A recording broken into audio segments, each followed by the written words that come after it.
Put together a little lecture and I'll make the class watch. Pacific Northwest, where we're blessed with Sasquatch. Like in the Himalayas, the abominable snowman, known to have strength more phenomenal than Conan. Discovered evidence of this endangered species. Footprints, hair samples, even stranger feces. Put a bad taste in your mouth like a glass of scotch. Some say it smells worse than an ass or crotch. In British Columbia, they're more than legendary, even though the skeptics claim he's imaginary. Eyewitness accounts that attract attention, while others can't decide if it's a fact or fiction. Is there an ounce of truth? I don't pretend to know. I'm searching for the proof, whether friend or foe. Got his own erotic novel, getting naked with ladies. What's the missing 411? Ask David Pallades. There's things that are not known. There's things that can't be known. There's things that won't be known. It's okay, you're not alone. There's things that are not known. There's things that won't be known. There's things that can't be known. It's okay, we're not alone.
Da da da da da.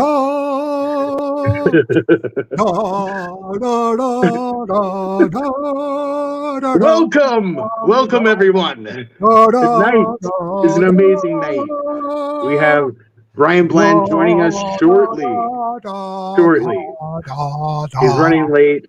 Did you like that? That was AI. I made that up for AI with my software. I did like that. It was a beautiful, beautiful. They call it artificial intelligence, but I think it's something all together. I think it's alien. What's up, Goblin? How's it going? Everybody out there watching. It's the Lord of Ord in the house, along with Sir J.T. Esquire, the Sasquatch Confessions. And yes, indeed, we have episode 6. Fateful number 6 with hopefully Sir Pork Can of Ham himself. He might show up, he might not. Who knows? No, he's showing up. He's just charging his headphones. Isn't it? But it's just such epitome of Bigfootery, isn't it? No. Yes, it is. It's called this. It happens. I love the band. I haven't met them yet, but I love the show. The fact is that all these years of doing the show, he doesn't have his headsets charged. It's okay. Oh God, I hope the audio is not bad. Like this last show, man, and break everyone's eardrums. Anyways, folks, thank you for joining us. Yes, the famous Pork will be with us shortly, and he is, of course, the famous Pork and Beans show that you should see on, of course, Facebook, and then also on his YouTube channel, Sasquatch BC, The True Story, the Pork and Beans Show, with none other than Sir Michael Harrell. Is that how you pronounce his name? I should know. Who will be the next guest on our podcast this week as well? Michael will be joining us on Thursday. You know, it's fascinating, to me at least, but no one else, but certainly no one else, is Mike interviewed me when I was bloated and I was 50 pounds heavier due to the multiple sclerosis medicine and all that kind of crap. And the stress of having the encounters that I was having and not having a clue what to do. Man, I sound like full of crap, man, 7 years ago. Sure, I've changed quite a bit in my position of things. But, you know, he, of all people, accused me of being an ambassador of Sasquatch. And here I am, 7 years later, doing a show with none other than Esquire JT, Sasquatch Confessions and Friends. What the heck? We are the digital shamans of the new era, my friend. I did. I changed that back to digital shamans. I couldn't live without it. So I went through. Freaking rights, man. So, you know, while we're waiting about such things as having an opportunity to talk to none other than Pork Can of Ham, why don't we look at part of the Squatch Gang's newest images, discoveries? It's not, you know, who took the picture? Sasquatch Seekers did. He sure the heck did, man. Yes, he did. So he sent me some images, and then with my keen eye, I'm looking at this image, and I'm like, you know, there might be something going on right about here. Can you see that? I need to get a different cursor, so one of those big ones, you know what I mean? So nice colored ones. And then I can people see. But right here in this, the right hand side, you see this big tree, and in the distance behind it, literally behind it, he filmed, I believe, not only one Sasquatch. Now, where was this filmed again? This was filmed in an area that we go quite frequently. Like, you know, it's one of our favorite places to go. It's up in the mountains behind Chehalis in British Columbia here. I'm not going to drop the exact location for you guys, but you sure? The GPS. If you watch my videos, you can find out, I'm sure. Well, we need the GPS coordinates and everything. Come on, buddy. Come on now. So anyways, so I'm looking at this and I'm like, you know, this looks really suspect. And so he's the one that sent it to me, a bunch of pictures. And it's always used. By the way, there's something going on right here too. In fact, you know, one of the things I've discovered my not so humble journey is that there's always more than one thing going on. Always. So it might seem like you might have one, but you just might have one right here and a nice big fella right here. And what's fascinating about it, you guys didn't know he was there, but they knew you were there. He was looking right at you. They always do, man. They always do. And it's strange, too, when you actually look at this picture. I can't help but say it, man. I can't help but notice the resemblance between Sasquatch Ontario's. Hey, aren't you supposed to be managing the comments? You're like, dropping the frickin' ball, dude. There's only one comment that I missed. Oh, come on. So anyways, go ahead. So I mean, I can't help but notice the resemblance towards Neff. I mean, we have like the receding hairline. You can see his nose. It almost looks just like them. You know, the similar. Gray face. Mm-hmm. And so let's just take a look at this one. So we look at this guy. So there's a guy right here. He's popping out. And there's one right here. This is what he's talking about. And of course, now that I blow it up, it'll get blurry. But this is the forehead right here. Here's the one eye. Here's his freaking nose, his mouth, and his little hairline. And then his buddies on the other side. You can see the eye, the eye, the nose, the hooded nose, if you pay attention to it. And it's almost like that's his lip, or it's maybe a beard. And that's his forehead right there. Man, that's a really good shot. That's pretty neat. It really is. It truly is, man. Sorry, guys. This kind of looks like a person in a suit or a shadow. Raptor crazy. My infamous Trolloni here. Say, what's up, Jody? We'll say hi to some of the folks here. Jody Brooks, it's nice to see you. Sovereign Cosmic Wild Man. Someday we'll get him to join us, and he's this dude that's filming these wild tree structures on the beach, wherever that beach is. I'll have to check that out. I don't think I've ever heard of his channel. Tom Scribe, thank you for joining us. Goblin Scribe, and thank you for joining us. Randall, what is that? Boogiel? I'm sorry I pronounced that wrong. I'm sure I did. Avery, and who else? And anybody else is there. Raptor crazy. I do question a lot of things. Hey, dude, that's the way to be, man. I totally support it, man. There's nothing wrong with it. Don't just blindly believe what everybody else says. Go find out for yourself if this stuff is real or not. That's what I say. You know what I mean? We do too much of this blindly following people around without asking questions. And you know what? We're conditioned. If you're not having the experience yourself, like I've lived through the experiences, so I know it's real. You know what I mean? Like I know this stuff is happening. So it's, you know. Yeah, but here's the other side of the coin too, right? And we know this as well. Is there's people that make up stuff and hoax stuff and pretend stuff, and we have to deal with that. That's the brutal truth of the journey, is that there's going to be all sorts of things. The only way to know if anything is real, though, in the end of the day, is you have to go out and do it yourself. And then, you know, you have your own experiences. And then, you know, we look at this stuff and they say, well, because you weren't there, you don't know 100% sure, right? This channel is called Sasquatch Confessions. You can follow me, guys. If you don't, or subscribe, sorry. I'm on TikTok, Facebook, and YouTube. Sasquatch Confessions. This guy up here is the Lord of Ord. You can follow him on Ordy. Tell you what, here you go, Jody. If you don't know about it already, here's the link. Here's a link to my show, JT. You can always plug yours in there too, by the way. Your channel. So there's you guys don't know about my channel. Jump on. Oh, so you know, Lord of Ord. I got lots of what I think are interesting stuff. It is interesting. You got lots of amazing pictures, man. Some of them blow my freaking mind.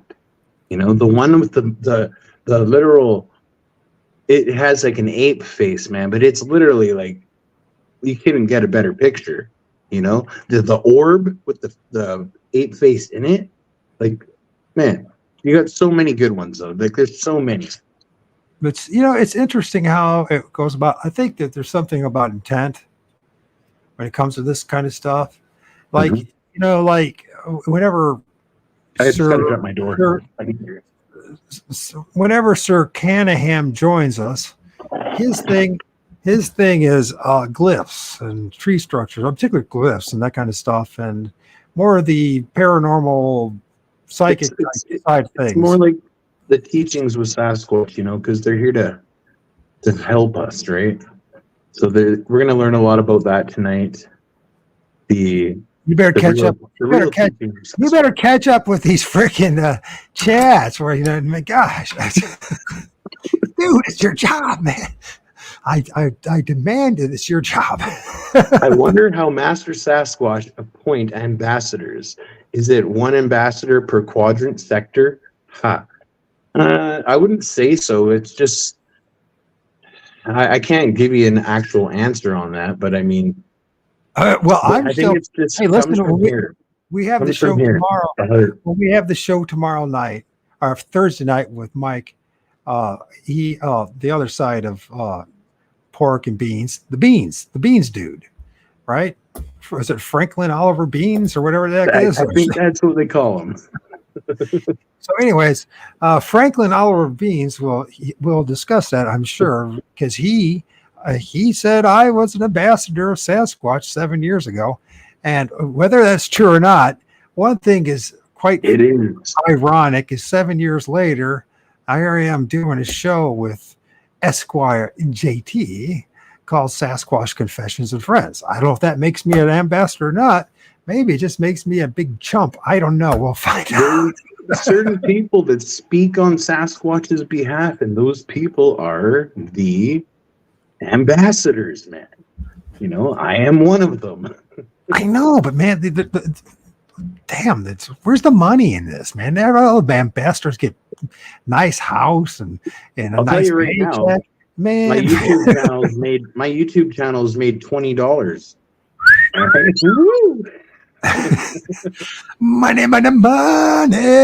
It's better than no money, but I mean, it's cool to see your channel grow and things start happening on it though. Like that's what every YouTuber kind of tries to do, I think.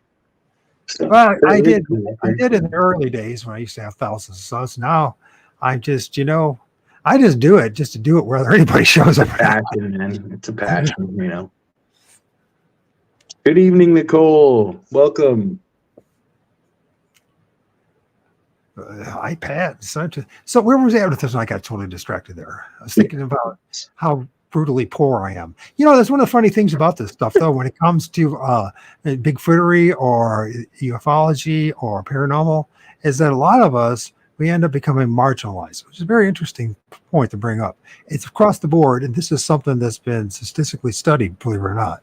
It needs to be done more of this. That a lot of us in this community, in the chat and etc., we're kind of misfits. We're kind of like outsiders, if you will.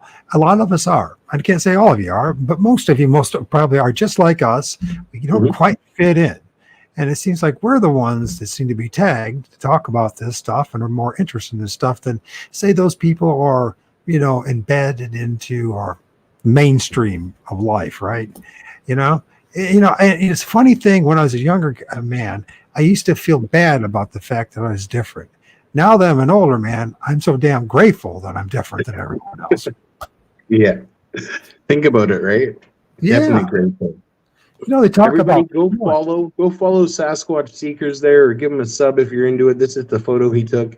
His comment's pinned right there. He's in the chat. No, we're taking this is ours now. No, it's ours now. Sasquatch Sorry, James. We've hijacked your image and your work. We're taking it all, taking all responsibility and credit for it. Just kidding, James, of course. Maybe. It all depends how desperate we get with all this stuff, right? Never. We'll be claiming Check like in the mail question. We'll be claiming in a year's time, you know what? That we're the ones that actually took the Patterson film.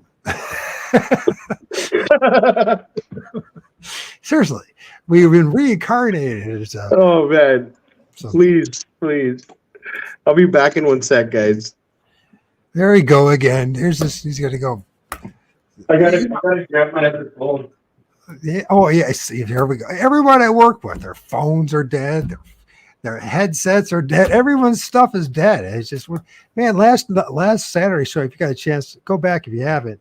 That we did Saturday, which normally, was a show that I had planned ahead of time before we decided to actually start this joint venture, the Sasquatch Confessions Friends, with who took my mojo, Mr. Mojo.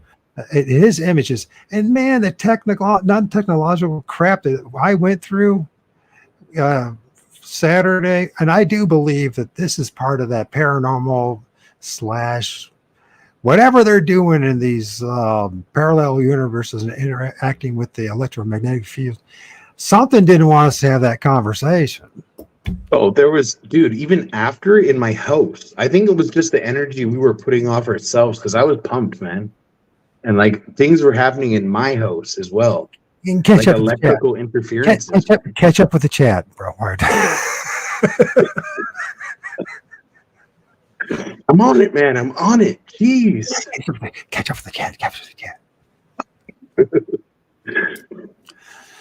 So yeah. So what was going on? You had something going on in your place as well, huh? Yes. Yes. My phone was acting really weird, and like the lights actually flickered. And I'm like, what the frick's going on here? And it was right after we ended the live. My really phone acted up too. And then like one of my external hard drives fell. Like something knocked it off, and then it got dislocated. Streamer was acting crazy that night too, man. I know, and I did email them about it, right? And they said Thursday it was on YouTube's end. YouTubers, you know that YouTube's that place that we're hopelessly ensnared and trapped into. YouTube, oh yeah, YouTube. Anyways, the thing is, they're blaming the YouTube, right? So, and they said they had all fixed on Thursday, but for some reason they didn't bother to fix this channel, or I think they actually did. I think something interdimensional was involved with this, because I think there's a connection of what we were dealing with, and I hope we have Mojo on again because of this what he called biological craft. Mm-hmm. It's electromagnetic, some kind of biological craft. And I just wonder how much of this has connections with Bigfoot too, and the paranormal side. Everything is connected. Like everything is everything, man. It's all connected. Everything. So, there's definitely connections. I try my damnedest not to be, but it's gosh darn it.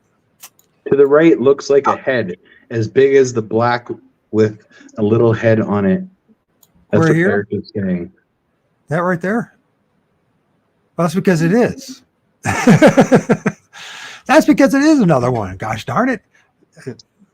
Let's go back to that. It's right there. There it is. We just pointed that out, Eric. There's two of them right there. But there's a lot more going on in this image. What the heck? Let's have fun with this image. I like this image. There's a do it. I mean, guys, notice there's the tree break is right there as well. Daya's tree break is right here.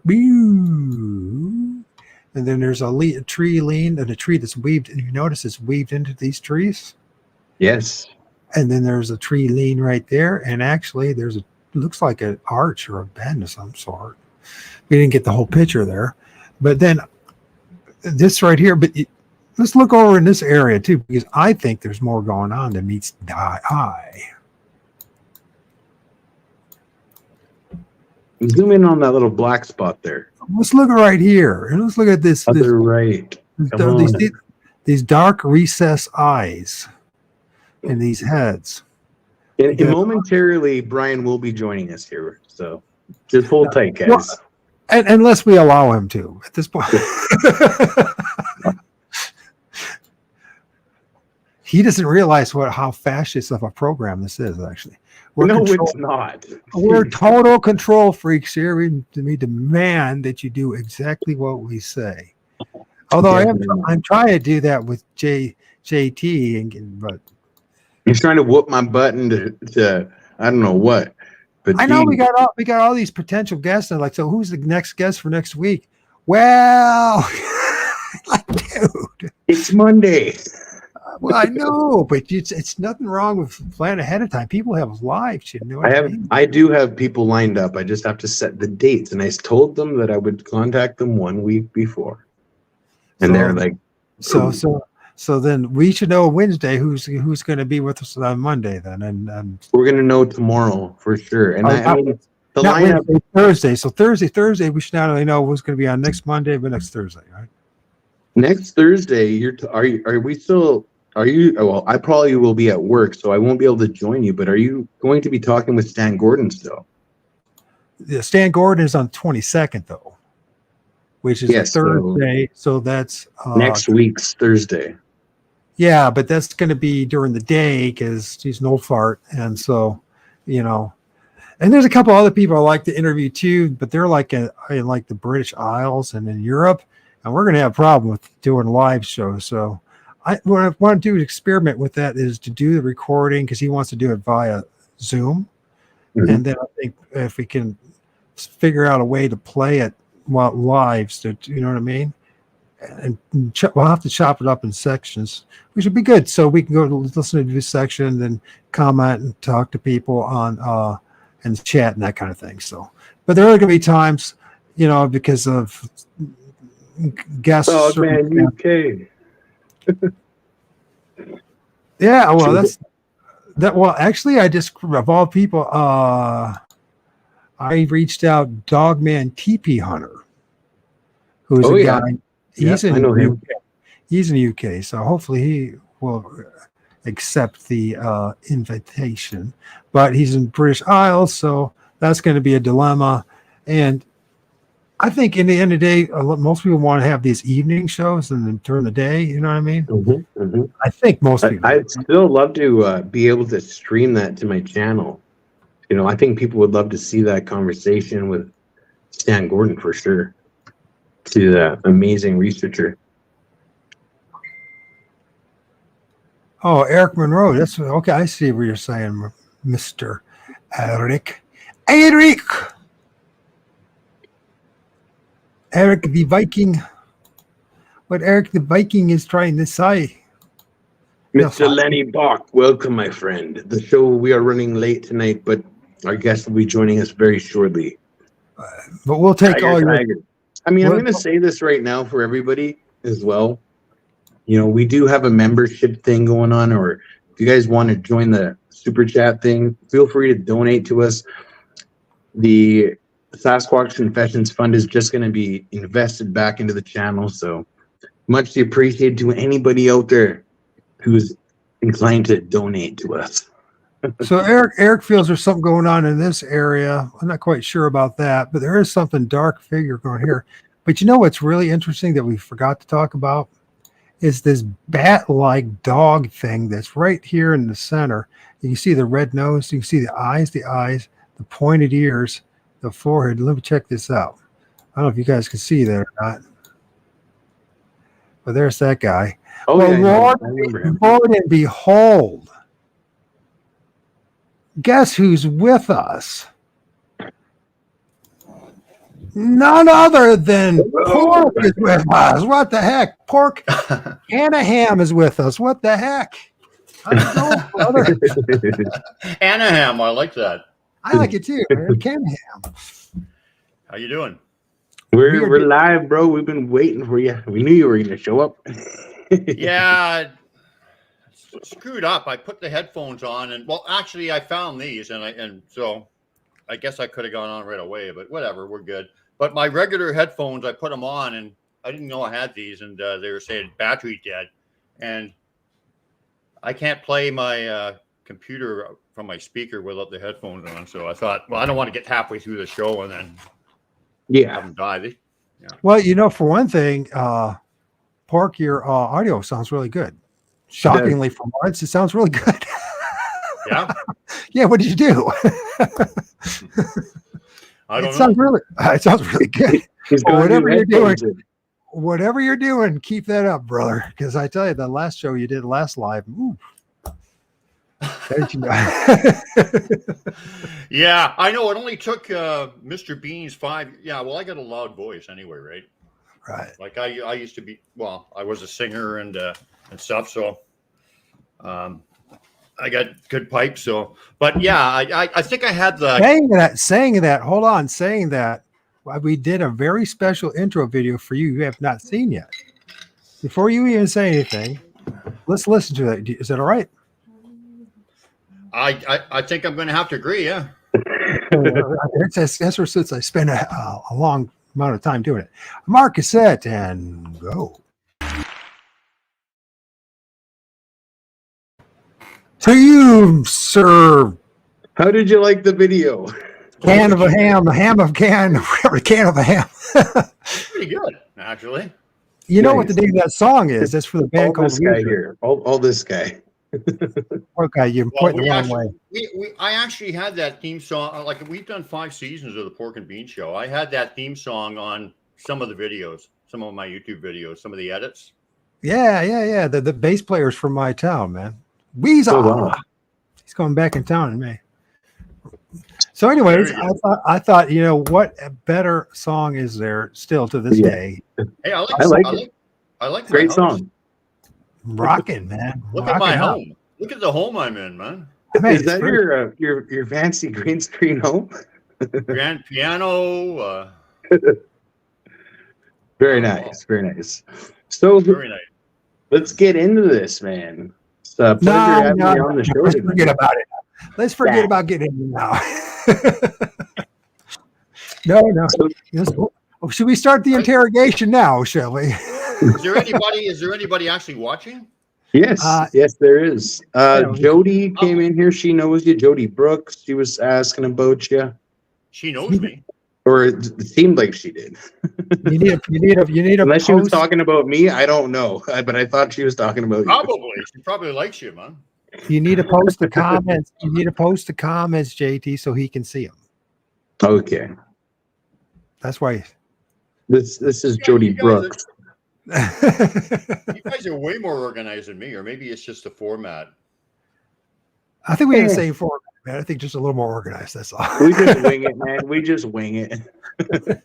Well, we've had some pretty wild shows, man. Where like just screwed right up, and some of them were the best because they were pretty funny, right? Oh yeah, like just definitely fucked, right? Can I say fucked? Yes. Oh no, you're not allowed to say that. Yes, you. You're fucked right up. Gosh, we can swear here. We're all adults now. We're fucking around here, man. There's all that fuck up. Anyways, just if you know, Brian has actually a Facebook page. Did you know that? In case you want to get a hold of him or something like that, I guess. And he's got this pork and bean thing going on in Facebook, and he's got this YouTube channel, by the way, for those who don't know about it. And amazing channel. Yes. Did you see that? 737 videos. You can grow overnight, brother. Brother, I have to talk. I can relate with it. I got one channel that's got 700, and I only have 500 subs. So don't feel bad. And you only have what? 500 subs. Oh well, I don't have that many. I think I got 1,700. Kathleen Whitehead says hello, Brian. Oh, by the way, then there's Mark's his channel, and you missed Michael. This. I don't know if you heard this. Oh yeah, Michael. What the hell am I doing? And so, Michael, 7 years ago, of all things, prophesied that I'd become an ambassador of Sasquatch, and here I am, 7 years later, talking to you and JT and all these other people. How the heck did that happen? Do you have any ideas, Brian? Why did that happen? You're called to duty by the Sasquatch. That's right. Seems to be. Call to duty. Now there's a video game called to duty by Sasquatch. You answered the bell, man. You were called to duty, and you've answered the bell. Yes, sir. All right. So, what can you tell us about yourself, Brian? Who is Brian Bland for everyone out there watching? Oh boy. Well, you want to know how I got connected with Sasquatch? Yeah, like when did you first realize you had a connection with Sasquatch, and even what age? When did this start happening for you? In retrospect, I believe that if Sasquatch contacts you, okay, if you have a sighting or whatever, and it's almost definitely not a coincidence, and there's a reason for it, and it's like an invitation, okay. Mm-hmm. And the thing is that it wasn't the first time that you came on their radar. They will have been watching you for a long time before they make that contact, mm-hmm. even into past lives and stuff. So, definitely, I believe that fully. I don't think Michael does, but that's okay. He won't. I'll be the weirdest guy you ever heard. Which Michael? Michael H. Adams. Oh, it's Sir Michael H. Adams. Sir Michael H. Adams. The Lord of all. But so we're okay. So yeah, I mean, I don't believe that most, like I said, most encounters are coincidence. They come to you when they're supposed to, and then it's up to you, right? Now, like for yourself, were you always like into this topic, like before you knew? Yeah, Like, yeah. That's why I know that. Well, yeah, I was, and extremely into it. Like every time I was driving down the road, I'd be looking in the tree line, thinking just fascinated with them. Like me UFOs too. and Loch Ness and all these other things were interesting. Ghosts, they were interesting, but Mhm. Sasquatch was extremely it was just They were it was with the you thing. the whole time. They've Yeah, been with you the whole time. that's right, and you too. Oh, for sure. You know how you know it. I And I even definitely Michael know. H. Adams, they've been with you, lad. See, And it's you're bloody good to meet you, Brian. Are you a Scotsman? No. No, no. That's why my A accent is mixed, terrible. another I'm just a mixed mutt. person out there. I'm just a mutt. Who Michael is? Yeah, so we all are. See. I am too. See, I'm just I a think mutt. everybody. You know what? Who gives a crap what the hell you're mixed with, man? You're a human being, right? Yeah, it doesn't You matter know. what you are, man. I don't care what color you are. If you show me respect, you get respect back. Well, they claim I'm a And that's how spirit you having. that's how you approach the Sasquatch too. That's the main thing. You got to respect them. They claim I'm a spirit having a human experience. That's what they say. So Because I went early on in my experience, I never purposely disrespected them, but I said something about the clan leader's daughter that was not really bad, but just something he didn't like.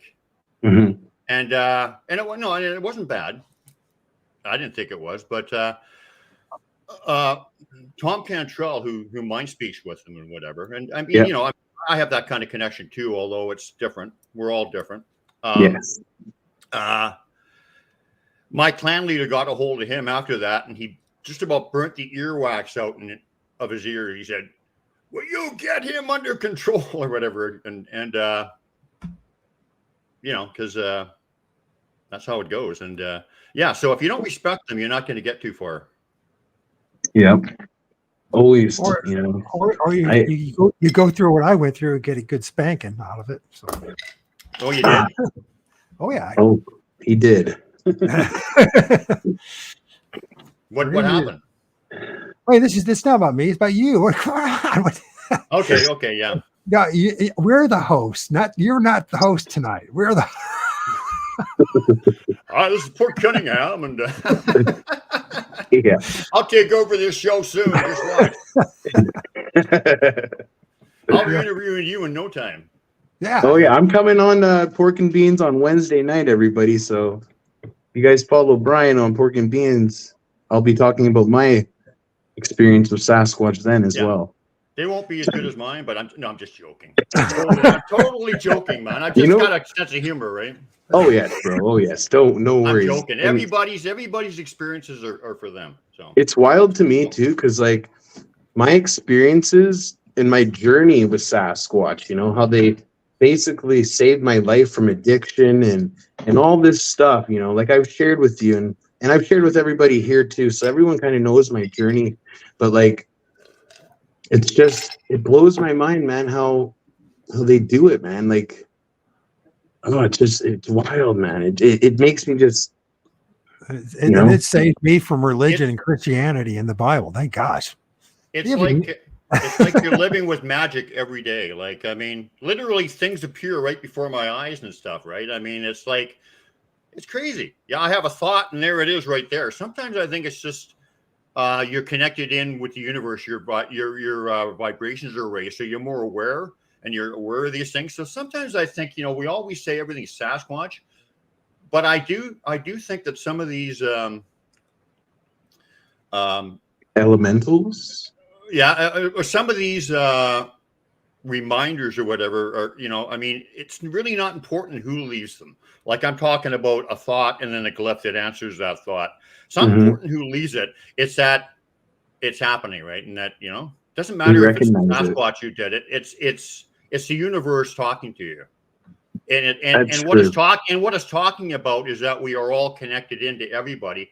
Everything's connected in, and that's why when your vibrations are raised, you can pick up on these things. And I'm getting energy like crazy from the Sasquatch right now.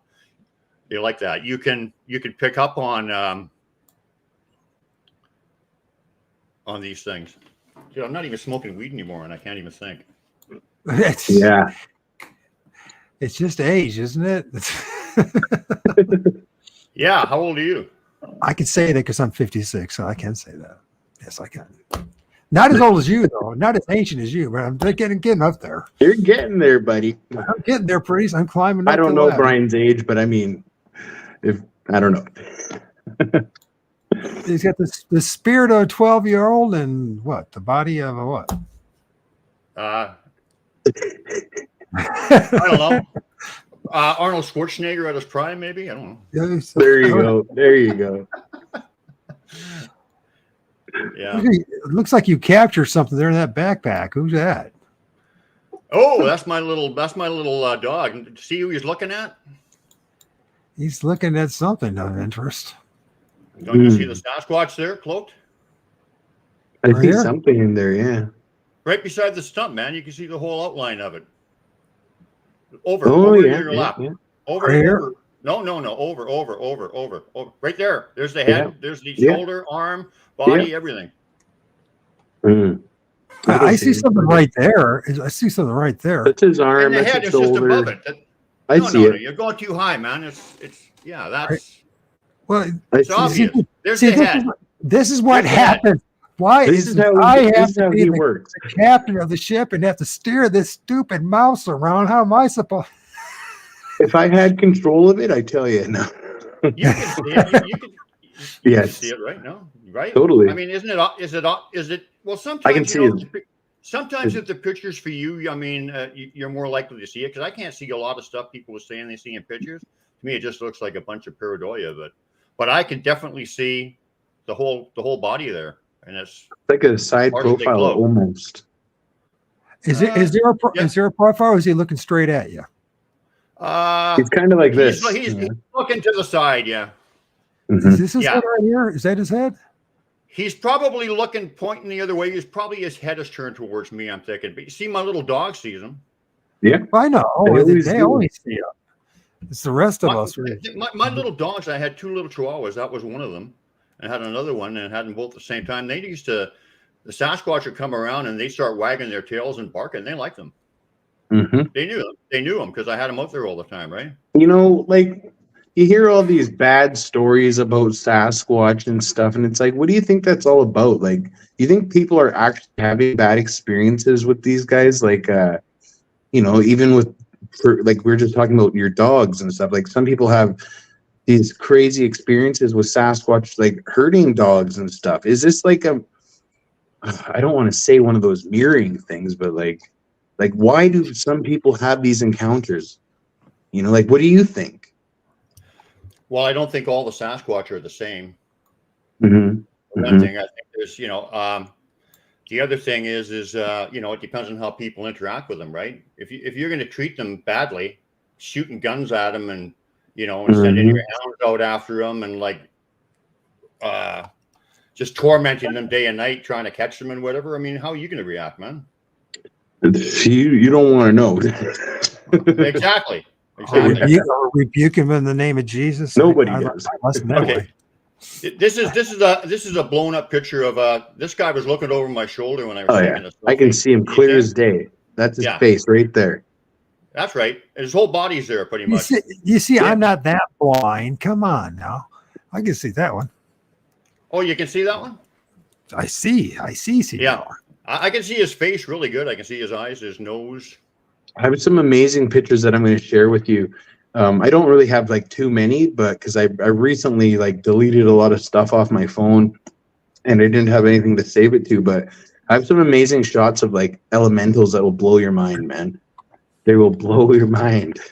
Okay, this guy said, I believe. Can you bring that comment up again? Yep. Yep. I believe they know hours, maybe a full day before you even come into their area, and what you'll do after. Well, they know what they know. I mean, time is not linear for them. So yeah, they know what they know before. They know what you're thinking before you do. Mm-hmm. They were leaving me messages 5 years before I knew what the messages mean.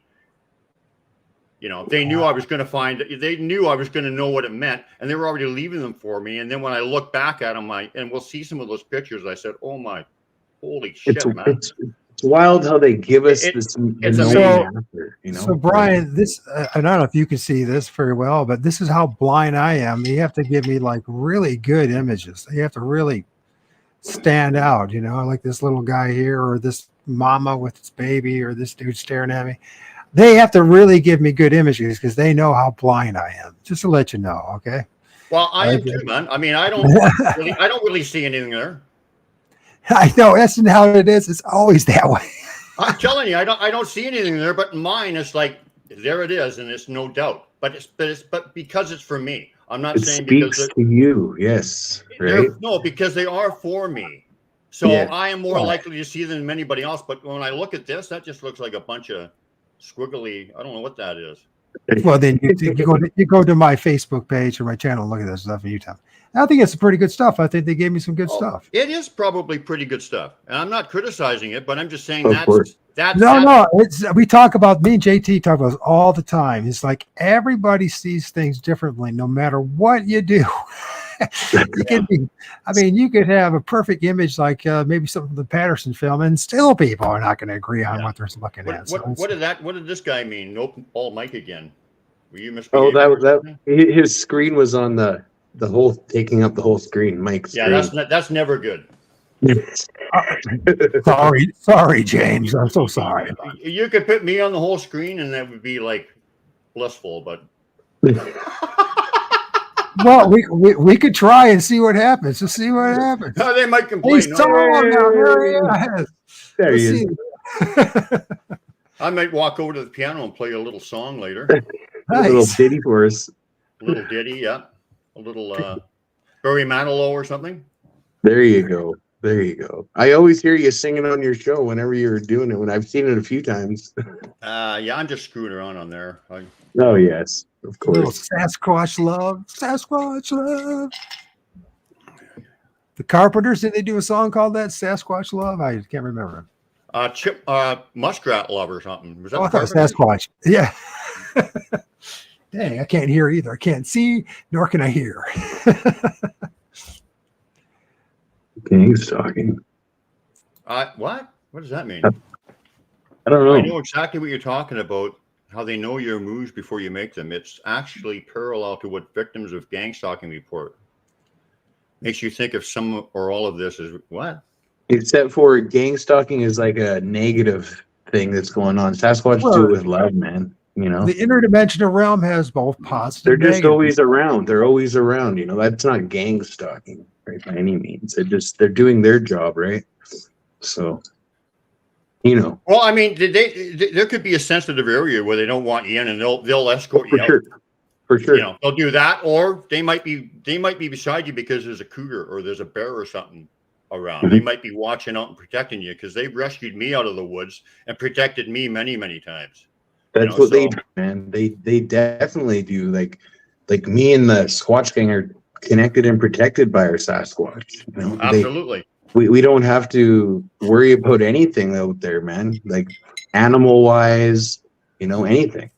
And we don't. We just go out there and be ourselves and, you know, make the connection, right? And try to enjoy ourselves in nature. And that's what it's all about. They love seeing us be ourselves. They love seeing us act like children, or, you know, just being our authentic selves out there. We're not wearing masks out there, you know, like the masks that we wear in society. The real ones, or you mean the real bullshit ones, or the those ones? Yeah. I still see some of those things out there. No, what are people thinking, or whatever? Yeah, I know what you mean, though. You're talking about the other kind of mask. Yes. I don't ones want to you get you can't guys. see. I don't want to get you guys in trouble. I'm kind of a little radical on that, but Hey, I'm we're open totally for all lost discussion. what you guys are. What are you guys talking about? What the heck are you Right. talking about? Seriously, what are you talking about? masks. The masks people wear in everyday life, you know, the ones that, Yeah. where they don't be themselves, their true the selves. mask that they're Well- not themselves is what you're talking about. I was talking about That's that what I was cloth talking thing on your face. You know, like Yeah, I thought that. I Oh, thought you were one talking of about those the masks. tape we acquire when we're 12 We years don't old. we don't wear those. no, but I still see people wearing them, and I wish I them well. know, Yeah. man. I see You know, people I wish- driving and I wish- around still. and I wish them well. You know, Brian, I spent 2020 and 21 and end of 22 warning people about the mask and the jibbity jab for 2 years straight. That's the reason why I used to have thousands of subs, but I decided I would stand up for people and what was going on and the tyranny that was going on, right? So that's what happened to me. So, but I know firsthand that this stuff, the pokety poke, is bad news because I have multiple sclerosis. And that happened from the swine flu jibbity jab back in 9. And I was one of those guys, by the way, that in 2021 I went up throughout my community. Those were brave enough to do the magnetic test to see if they're magnetic after they had the jibbity jab. And over half of those who were willing to do it were magnetic. You want to hear? I knew people. You just got to be careful what you say, how you say it, right? That's all. Do you want to hear a healing story Yes. Sure. about the jiggy jabby or whatever it is? Mhm. Because the Sasquatch people have been working with me on healing or whatever, doing healing, and I got to admit, the results have been absolutely spectacular. I'm dumbfounded. Like I don't even know what I'm doing, but I just I think it's just natural. Something I've done before, so it just seems to come natural. But it's insane.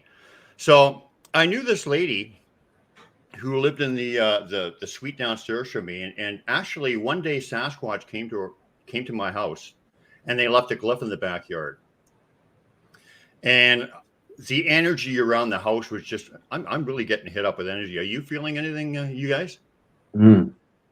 Right now, not really. That's kind of my connection was, and when I talk about them, they just hit me up with this like amazing, loving energy. Anyway, so they left this glyph at the house in the backyard, and this lady was kind of a psychic kind of lady and very gifted. And I went and told her, "Hey, the Sasquatch were here," because we were kind of friends. I knocked on her door, and like I said, the energy was you could cut a knife; it was so thick. And I knocked on her door. I said, "The Sasquatch are here," and she could feel them because she's in tune to whatever. And I found out that she was like extremely happy because the Sasquatch she had when she was a kid, she used to go out into the woods.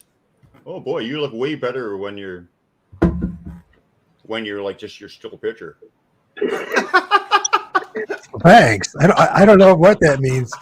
I think I'll take that as a compliment. I'm not quite sure. I wouldn't quite go that far. No, I'm just joking. Okay. Well, hey, okay, listen, so, I have to live with that ugly mug, so be careful now. All right. I know. So where was I? Okay, so yeah, we're not going to even get to a show here with all this joking, but anyway. So she told me that when I told her that when she was a kid, she used to go into the woods when she was a girl, and there was a family of Sasquatch that kind of watched out for her. And she actually said that she used to sit on the old man's knee and whatever, and he played with her and whatever. And so when I told her that the Sasquatch were in the backyard, she was like crying and everything. She was so happy, right? She was just like, she was ecstatic. And then, she got to know my clan and talking to them, and a bunch of good stuff developed from that. So anyway, I was telling her, I don't really like that jibby jabby thing. I'm not a real fan of it. And I was telling her, really don't get it, Mary. Please don't get it. I don't think it's good. And you know, I knew right away it wasn't good. Just instinct. I just knew. But anyway. Me too, bro. Yeah. Like right from day one, man. As soon as I heard new normal and that kind of bullshit, I said, No. that's horseshit. So anyway, I told her don't get it. But she did, because she was coerced, you know, like people would lose their jobs or what, you know how they blackmail people. Yep. She was a person who wanted to move into you know, an economy living place, a place where a subsidized living kind of thing for seniors and stuff. And of course, the only way that she could do that is she had to agree to, you know, right? Yep. So one day she came to me and she's crying and whatever. And I said, "What's wrong?" She said, I was forced to get the jibby jabby, and I didn't think you'd like me. She hadn't talked to me for a while. I said, "Mary, come on. I'm not going to judge you on that." But anyway, I said, "Let me try to do something. Let me see if I can give you a healing." Because I had done some healings on her before. She was kind of a teacher that came into my life and was teaching me along with the Sasquatch. She taught healing and stuff. And so when I was doing some healing on her, when I got unbelievable results, it was wonderful, because she could give me the feedback right there. She could tell me what was happening. And that gave me the confidence that I was doing something right. Yes. So I said, okay, let me go upstairs and see if I can do something. So I tried a remote healing on her, and I'm sitting. Did we chase Michael away? I'm not sure. He hates me, doesn't he? No, never. I'm joking. Yes. So anyway, so I'm sitting up there. Yes, I hate you. So You hate me. You hate me. I gotta go. No. Okay. Just a bunch of jokers. Sorry, man. I'm in one of those giggly moods today. I quit smoking weed about a week ago, and I'm kind of like giddy. Yep. I'm kind of like, I'm getting straight, and it's feeling good. I get you. sometimes you need to do it, man. Okay. So anyway, Although that I could really use one right now, you know. yeah, so could I actually, but You want to mail me your stash? I'm on it. No. okay. So anyway, this is a really great flow to these stories, isn't it? And so anyway, It's so I okay. said, let me help you, see if I can do something. So I went upstairs and I tried to do a remote healing, and I you know, I got some crystals out, and what I tried to do, and this is just instinctive, is I picture the person's face, and then I will I will imagine sending out love, and give them a ring of protection around them, and then shoot them up with energy, like all through the body. And then after I did that, I was feeling inside her imaginary body, and I was feeling hot spots. Okay. And when I felt a hot spot, that was an issue. So I started pulling stuff out really fast, because I found a whole bunch of them. As I was doing that, I got in my head this squeal sound, like mind speak in my head, like a high pitched squeal, and whatever I was pulling out was squealing. And I was concentrating on the jib jab stuff. It was squealing, and it had consciousness. Okay. It was squealing, and it had consciousness, and it was trying to get away from me. And I just kept pulling it like really, really fast, like all over. And I got rid of it all. And then, oh yeah, I also opened up a door in the astral body, or the imaginary body. And then I send everything out with love, everything that's not needed with love, and then close it, and it's not welcome back in. Okay. So I got rid of it. It was screaming, and it was trying to get away. Now, the next day I talked to Mary, and I started talking to her, and she said, when I told her about the screech, she said, "My God, I wasn't going to tell you that, but I heard the same thing at the same time I was doing it." She also felt them scrambling to get away, and she also saw them, and they were like black little things with like little feelers on them or whatever. And then the next day she had like this diarrhea and stuff, and it was all black tarry shit that came out. Oh, wow. And, Toxins. so Yeah. So, that jibby jabby stuff, some of that stuff has consciousness, and it fucks you up, brother. Mm-hmm. I tell you, it's personal for me too, because my mother, they forced her to take it, and she ended up having a stroke. She ended up having blood clot in her brain, and I had a barrier on the 20th of March 2021 because of it. So Yep. it's not a joke. Sorry about that, man. Sorry about that. And by the way, Michael, I didn't mean your pictures look great. It's just like I said, I'm useless with pictures unless they're mine, right? I don't care, man. I really don't. We talk about this all the time. No, seriously, I really don't. We don't. Me and JT talk all the time. He shows me pictures and I can't see. I show him pictures he can't see. So it's just the way it is, man. It is. It's just the way it is. Yeah. Nothing personal. You can't take it personal. Yeah. Although I have to say these are images of my clan, so they might take it personal, but I'm not going to. No, they won't. So can we talk a little bit about the clan? Like, you can talk about anything, man. Like, when did you first know that you had this connection going on with them? How did you find that out? In 2012, I was walking in Pitt Meadows along the dikes. You ever been there? Oh, of course. And I'm looking. It's cool that we live so close together, man. We got to start hanging out. What is Meadow Dikes? What the hell? Do you think the rest of us? No. Don't go there. You're not gonna get me in trouble because I'm old enough that I'm not politically correct. I'll say something wrong. Well, we don't even know what you're talking about. We don't run it from your neck of the woods. Come on. It's like a trail. It's along the river. Okay, like the dike that you walk on. He knows what it is. He's trying to get me in trouble. Of course, we're all supposed to know that, are we? Come on now. Okay. All right. Now we know. It's in BC somewhere, right? Yes. Meadows, yeah. Anyway, so I'm walking along the dikes with my little chihuahuas, and all of a sudden I look up to the mountains to my right, and I got mind speak. It said, "Go to the mountains."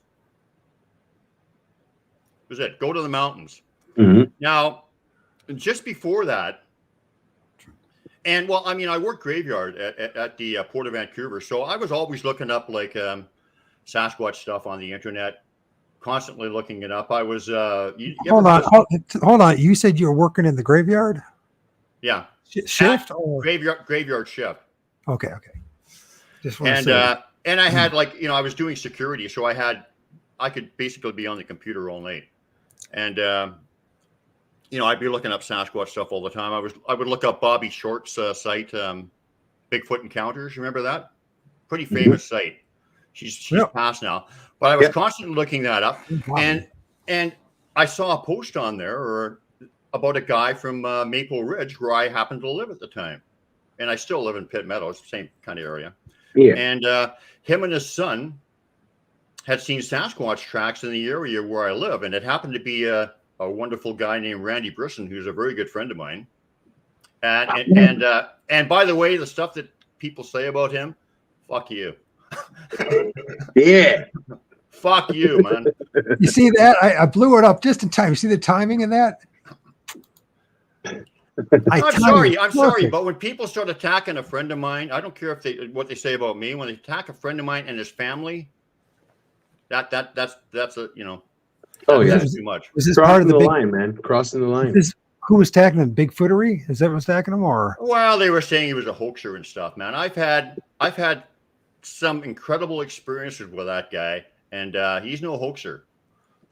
We've had some crazy spiritual, supernatural, like unbelievable, mind-blowing stuff that can't even fathom happened between us with Sasquatch, and I have personally by myself too.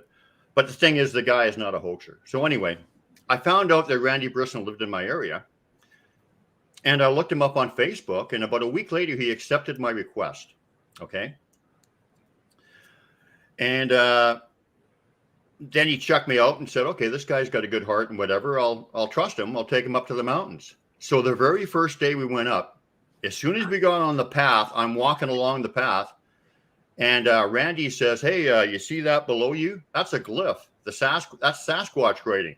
And I looked at it and I said, or I thought, wow, that's certainly not random. That doesn't look like it just felt like that. And for about the next 5 years, I don't think I ever took my eyes off the path. I was so involved with glyphs. And then they started like communicating with me through glyphs. And then I started to understand what a lot of it meant. And they still communicate with me through glyphs. They'll leave me messages all the time. They've just left me some this week, right at my house here, or outside the house. Yeah. So like when you were first, and let me just finish this part, and then once I got connected with Randy, then it's all about connections. It's all about meeting people and connecting with people and that. And so then I started meeting other people in the Sasquatch world, and it was just like,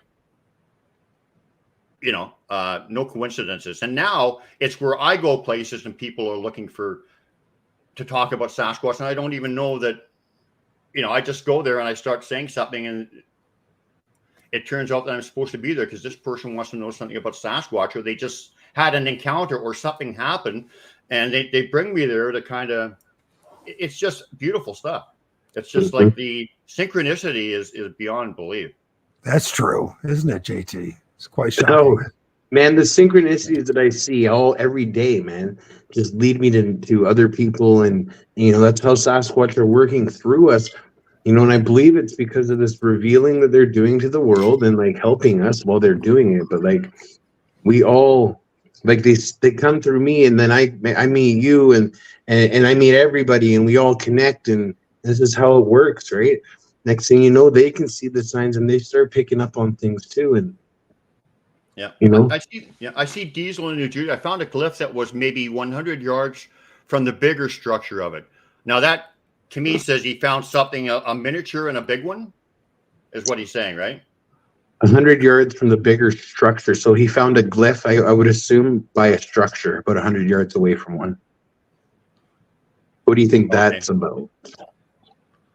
Well, I kind of thought he meant something else, but I have seen, I've seen where you see little ones. I've seen a lot of structures, and there'll be a little tiny one right beside it. And you just know it's the little guys copying the bigger guys, right?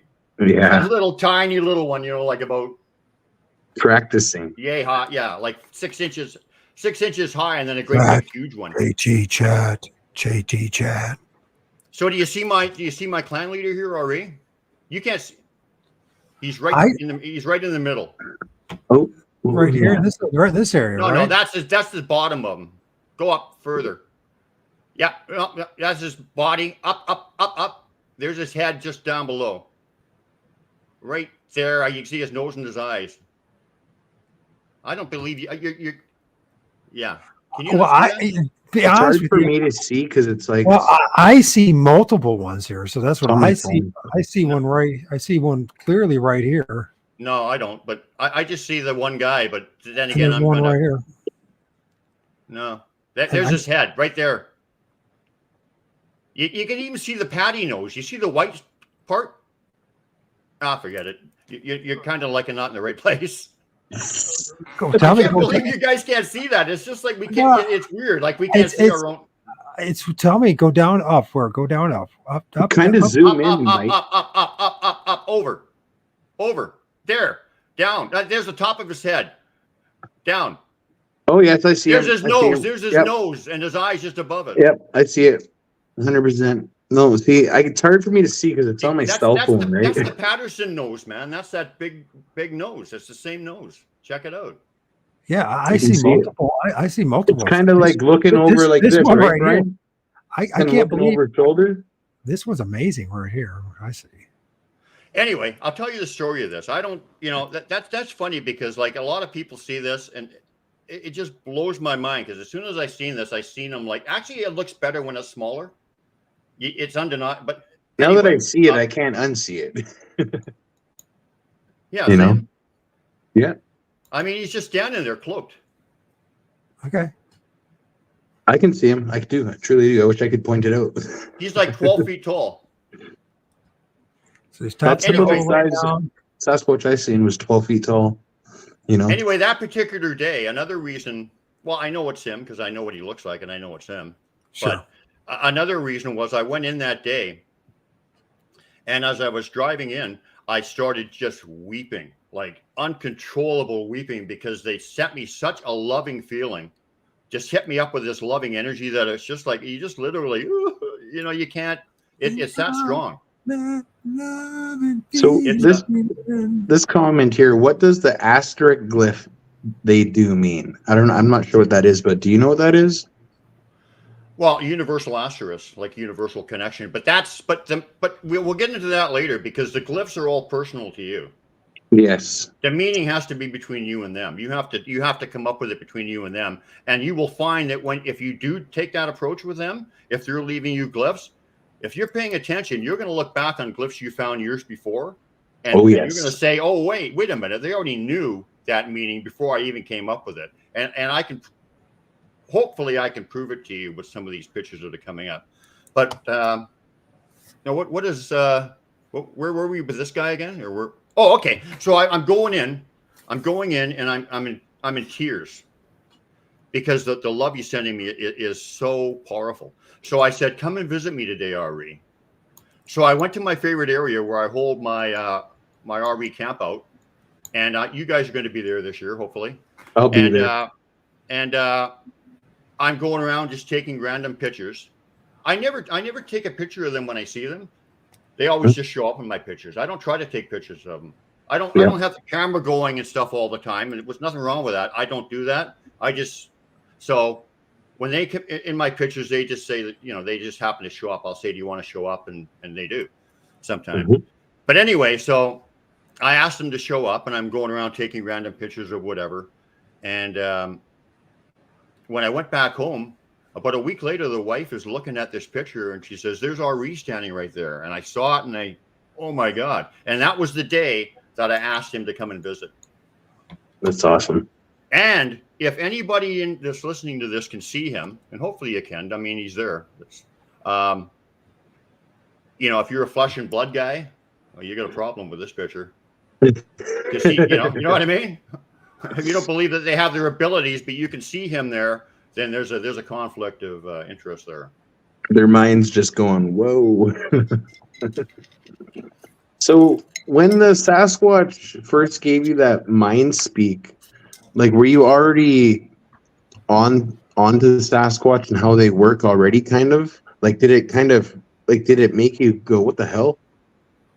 Or were you already on this kind of page that we're on? No, I was kind of the same kind of guy in some ways, but they kind of just like really brought it to the forefront. And octopus are flesh and blood, but can cloak. Good point. That's true. I always believed in them, and I always was fascinated with them. But no, I didn't know that they were like spiritual teachers, and they had all those abilities that they have. They taught me all that after I connected with them, after I went to the mountains and answered that call. That's when I learned all that. But like I said, they've been with me a lot longer than that day. And they never lost sight of your soul, man. No. Okay, here's RE's A. This is his signature. His signature A. Look at that. I see it. I mean, I've seen lots of these pictures before, for sure. You know, I can't wait to come out and check out your. Is this some kind of Canadian thing? This A thing? A? What? No. Some kind of Canadian thing? A? It might be A, but I don't think so. A different kind of A. No, this is. I mean, but this is my meaning now. Like, and people have to understand that this A does not mean RE for everybody. Okay. Just means it for me. Okay. Mm-hmm. You got to decide what it means for you, and I don't mean decide and just make up some bullshit. Oh, this is what it means. You'll figure out that it really works that way. But it's funny anyway, too, that's my meaning. The Sasquatch, once they know you're actually setting out glyphs, or like you're setting, like, I've left a glyph for Sasquatch before and like set intentions for it, right, and come back and it was changed. So it's like, I think when you start practicing that and like sending it out there to them, they definitely acknowledge it and start, they can start communicating with you through that. And it's because you're putting the message there, right? And they see your efforts, and they just, they can start communicating. And pay attention to the subtle things. The more you pay Yes. attention, the more they're going to leave you little subtle things. On this Oh, look at particular this. day, my wife and I found 3 particular just single tracks that were, a great deal of distance apart, Yep. miles apart, but the same individual, and they were left for us along the Oh, path for we sure. were going. I mean, sometimes they'll just leave a single footprint. Seems like Okay. it's a little They bit wet. do what shamans You guys have want to rain or do. something? Yes, they do. Good point. Good point. Yes, they do. Yes, they do. They make shamans look like Swiss cheese. I don't know. Hey They're the now, ultimate hey shaman. now, you're talking. This is the Fortean digital shaman here. Come on. Who, you? Yeah, you. That me. Yeah, me. Yeah. That's one of the things we say. What we call ourselves is digital shamans of the new era, right? Because we spread our truth through the internet. Fortean digital shaman. I don't, I'm just a digital shaman. I'm not 14. You'll get there, boy. You'll get Or there, am man. I? I don't know. Young man, you'll get there. Yes, you will. I've seen A and X frame based structures. Yeah.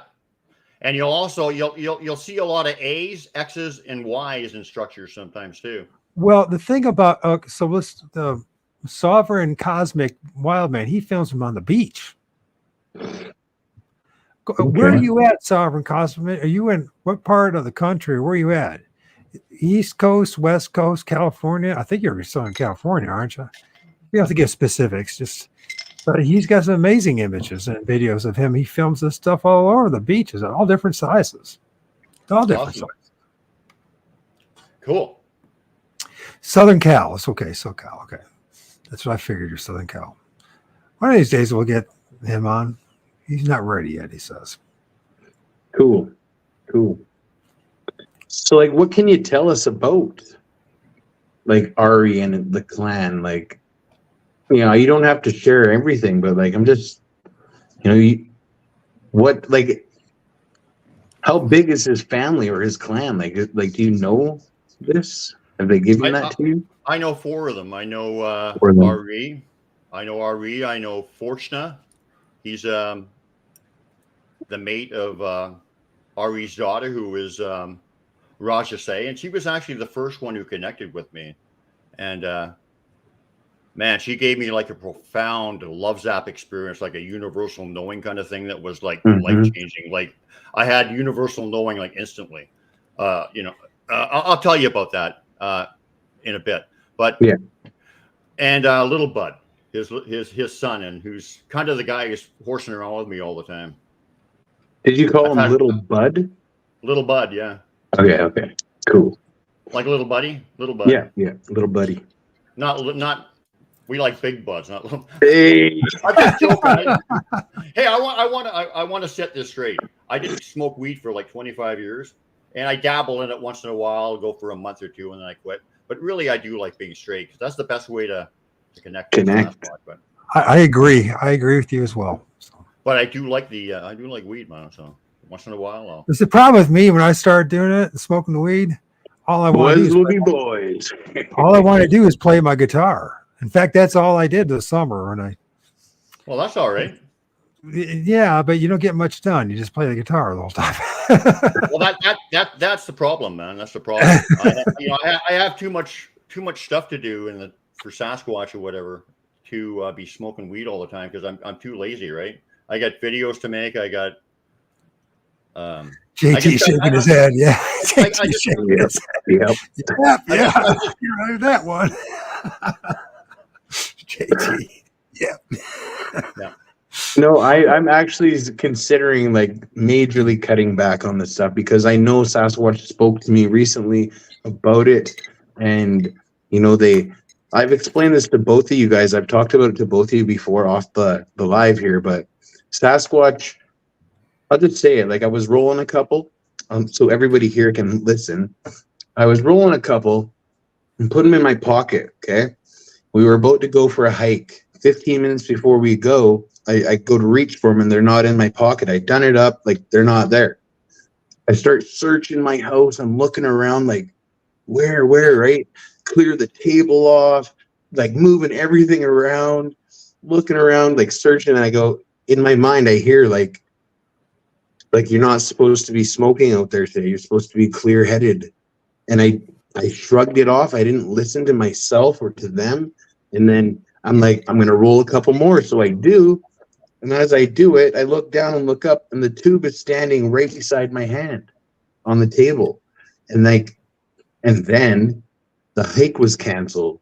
So it's like, in a way, I believe that was them canceling the hike, because I was like, screw it, I'm just gonna roll 2 more, and I did, and they're like, no hike today. JT, stop Yeah. feeding.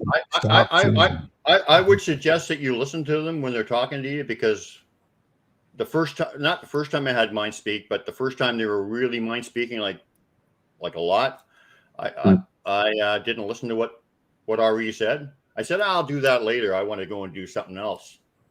Right. First, I'll do that later. Yeah. Then I'll go over there. And he was arguing with me, like, but then he kind of decided, but then what? I was gonna say, for me, in order to have that spiritual connection, I cannot do it. It blocks me. It totally blocks me. Anyway, the time I didn't listen to him, I went to an area that I wanted to go to. Anyway, tell me the reality. Screw you, Mike. All right. No, it's true. No, it's really, it really does interfere with me. So yeah, but this is I don't see how people can even I don't see how people can even have. I don't see how anybody I'm not mad, man. I'm just having fun. I'm just having fun. I don't see how anybody can even have a spiritual connection when you're blocking yourself using substances. No. Well, you can. I mean, I've had good experiences both ways, but most of my experiences have been when I'm really like totally straight.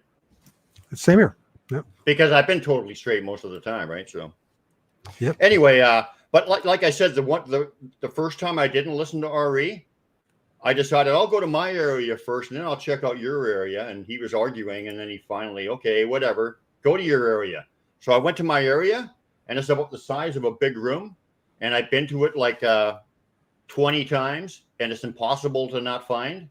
And it was not there. It was cloaked.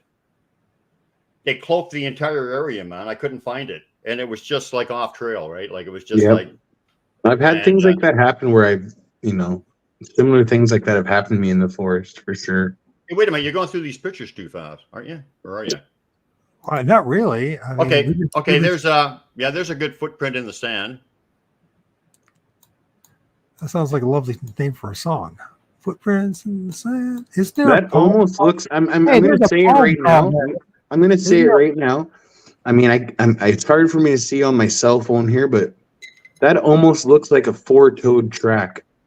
1, 2, 3, 4. Maybe. No, I think there's another one. Okay. I think it's kind of a little bit. Yeah. It's hard for me to see it because it's on my cell phone screen here. Anyway, they left that on the beach in front of the tent where my wife and I were camping, and then we had just the most incredible experiences that weekend. But there's some pictures I can talk about that as we go along. Just keep moving with the pictures, and then I want to talk about them and what their message is, though. This is another print in the stand. This was a trackway that Randy Briston and I found way up in the mountains. It went for a long, long way, and we had a lot of interaction that day too. Now, how big is this one? I think it was probably a juvenile. It wasn't that big. Maybe 14 inches, something like that. The one that me and my brother tracked in last August, or it was just walking with us. We didn't like really track it. We're just doing our thing, and it was with us. But I mean, it was about a 10-inch track, man. It was a smaller track. Yeah. But it's to me, I mean, I know it's Sasquatch. I've seen them. I literally watched them run down the train tracks after. Yeah. Now here's some structures. Now I want to clarify one thing. With structures, people make them too. So it's really hard to tell exactly who made what. But I will say I'm 100% sure they make them. I'm not 100% sure they made some, particular ones, although you get a good indication when you see enough of them, right? Mm-hmm. Some of the indications here are this big Y stick here, which is something I recognize. Y stick, my meaning, and one of your buddies there said that Y stick upside down meant something. That's his meaning. My meaning for Y stick is man, Sasquatch connected. So one prong would be man, one prong would be Sasquatch, and the shaft would be connected. So that being there kind of shows me that, yeah, I kind of like that. And the other thing is if you can make it a little smaller, you're pretty good with that, my friend. Yes. You see that the teepee thing, you see the long piece extending out from it? You're going to make it smaller. It's in front of it. You see the long piece extending out from it? Yeah. Yeah. That's something I see a lot. They do that, man. The two sticks. You know, many times, and it's funny about us talking about other meanings, right? Because there was a time where I would always find literally, I mean, I know people will go, oh, you're crazy, but literally just two sticks beside each other. They'd be different sizes, but they'd always be two. And it was a sign for me and my twin brother, you know? And I kept getting that up here, and I'd see it everywhere we'd go, you know? And it was just like the two of us. I like that what Diesel said. The teepees always have a super long piece. I agree with you, man. That's what I found. They always have, sometimes they have more than one. You and I. Yeah. There's another one. I just showed you a few of this. I got, like, literally, I can only show you a few of my pictures. I literally have thousands of pictures. Oh, yeah. But, I bet. But I just showed you a few, and hopefully, you know, I can get some stories out in relation to some of them. But yeah, that's a nice little structure. Like a person could have made that, but why? They didn't. And plus, this is where I got the picture of RE too, right? He was basically right in that same spot, you know, like 20 yards away from there, and they're always around there. That's the place where we're going to be having my camp out in September, and you boys are coming, right? Oh yeah, definitely. I'll be around, man. I would have made it this year, but I was a little busy. Michael H. Adams to come too. He's got to fly in from Ohio. If I quickly make $1 million, I'll get him over here real quick. Oh, he's in Ohio? Yeah. Yes. Damn, Yankee. You got it, man. That's why he is the way he is. No. Okay. Oh, is that, that's the excuse. Oh, it's geography. Okay, I get it. Geography. So this is interesting because I was telling you, they always have an answer for you. When you have doubts or whatever, when you start questioning something, the Sasquatch will give you the answer. They'll relieve those doubts. They did that with colored stones that I was always finding around structures. I was thinking, are people leaving them or Sasquatch? And then they gave me an answer later on that was unbelievable. This is another example. I saw some kids making a structure because they, you know, kids do these things. They have little groups and they make stuff, right? Yeah. And I was kind of disappointed. And I thought, well, I know Sasquatch make them, but I was, blah, blah, blah. The very next day, my wife went out and found this beauty in quicksand, basically. You think people made this? No one's walking in that stuff. There's water always there, man. And it's like 6 or 7 feet deep. And so when I had that little bit, like a little disappointed, they gave me this the next day, like, relax, man. We make them. We just don't make them all. That's right. You know what I mean? Mm-hmm. Oh, definitely. Definitely. You know, there's another one. This was very interesting. It is. Yeah. Meaning behind this one? Do you have any ideas? Not really. No. Fair enough. Some of them Just I do. A cool structure. Just a cool structure, man. They do all kinds of different things. How high is it? Do you have any idea of his 4 feet? 6 How high feet? am I at the moment? I told No, you not you. We're not too concerned about you. We're talking about that pieces of wood there. Oh, the wood. You can be as high as a kite for a whole week here. We're just worried about that wood there, man. Okay, I don't know, like 8 feet. Not your wood. That wood that in the picture. Okay. Yeah, I know. I was going to go there, but I thought, they could get really good off the rails. Yeah. I think we went off the rails. Unless you can tell us how high that is. I mean, any idea? Diesel says, I think some of these structures are made to just say, hey, we're here. Wake up, idiot. No. Good point. Good point. No, you know why I think these structures are here? And people say, well, you're finding a lot of these in campgrounds and shit. Yeah, for the exact point that the gentleman just said that. They want to reach out to us in a non-threatening way. Hey, Yep. I'm here. Do you see me? If you see me, will you consider me? If you consider me, can we become friends? Kind of thing, Yes. right? They're reaching out by, right? I believe Okay, that 100%. Okay. This is the beautiful little glyph, and what this means is, once again, my meaning. There's an A and an H here. Okay. And you see how I call this a combo glyph. There's two signatures in here. So there's the A. Oh, I'm trying to move my cursor like I'm doing it. And there's also an H. You see that? Man, I'm higher than a fucking kite. Is there any hope for this man? I have no idea. Any hope for me? I'm Why moving isn't my mic working?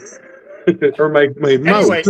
Anyway, you can see. Can you see an A and an H here? That's a dual signature, father-daughter signature. H is Raja Say, A is RE, and that's their glyph when combined.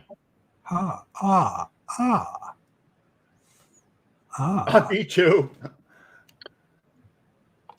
I believe these beings are caretakers of the forest, the lungs of the earth. Without them, we all die.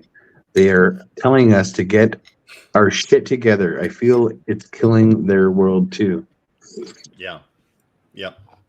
Okay, this was left at my house. I mean, like I said, this was left on the asphalt right in front of my townhouse. I don't live in this place now. It's a friendship welcome X. Mm-hmm. My meaning for the X. Mm-hmm.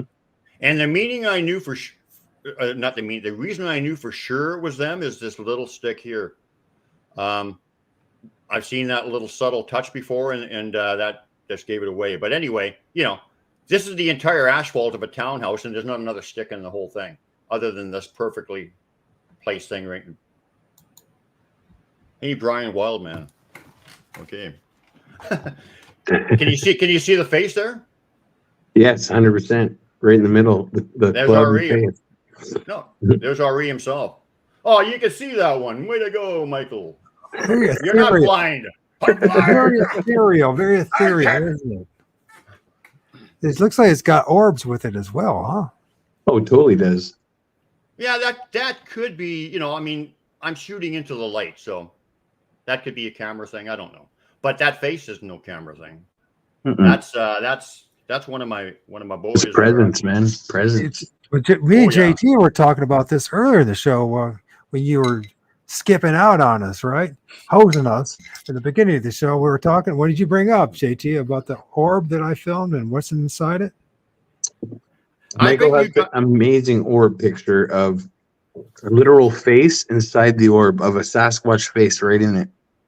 Yeah, and cool, it's a beautiful picture, man. He's got some amazing stuff. It's pretty interesting, isn't it? I bet you guys thought I wasn't going to show up. No, I knew you were coming. I had no doubt. I had no doubt. Anyway, man, that's a cool picture. Yeah, it is a very cool picture. I love that, man. Like the face and it's funny how it's so out there like this, right? Like he's literally right there. Yeah. I'm feeling energy just looking at it, man. Just like, ooh. It's cool to relive the moments, eh? That's one thing I love about doing what I do, is because I think about, like, for instance, my YouTube channel with the videos and stuff that I do.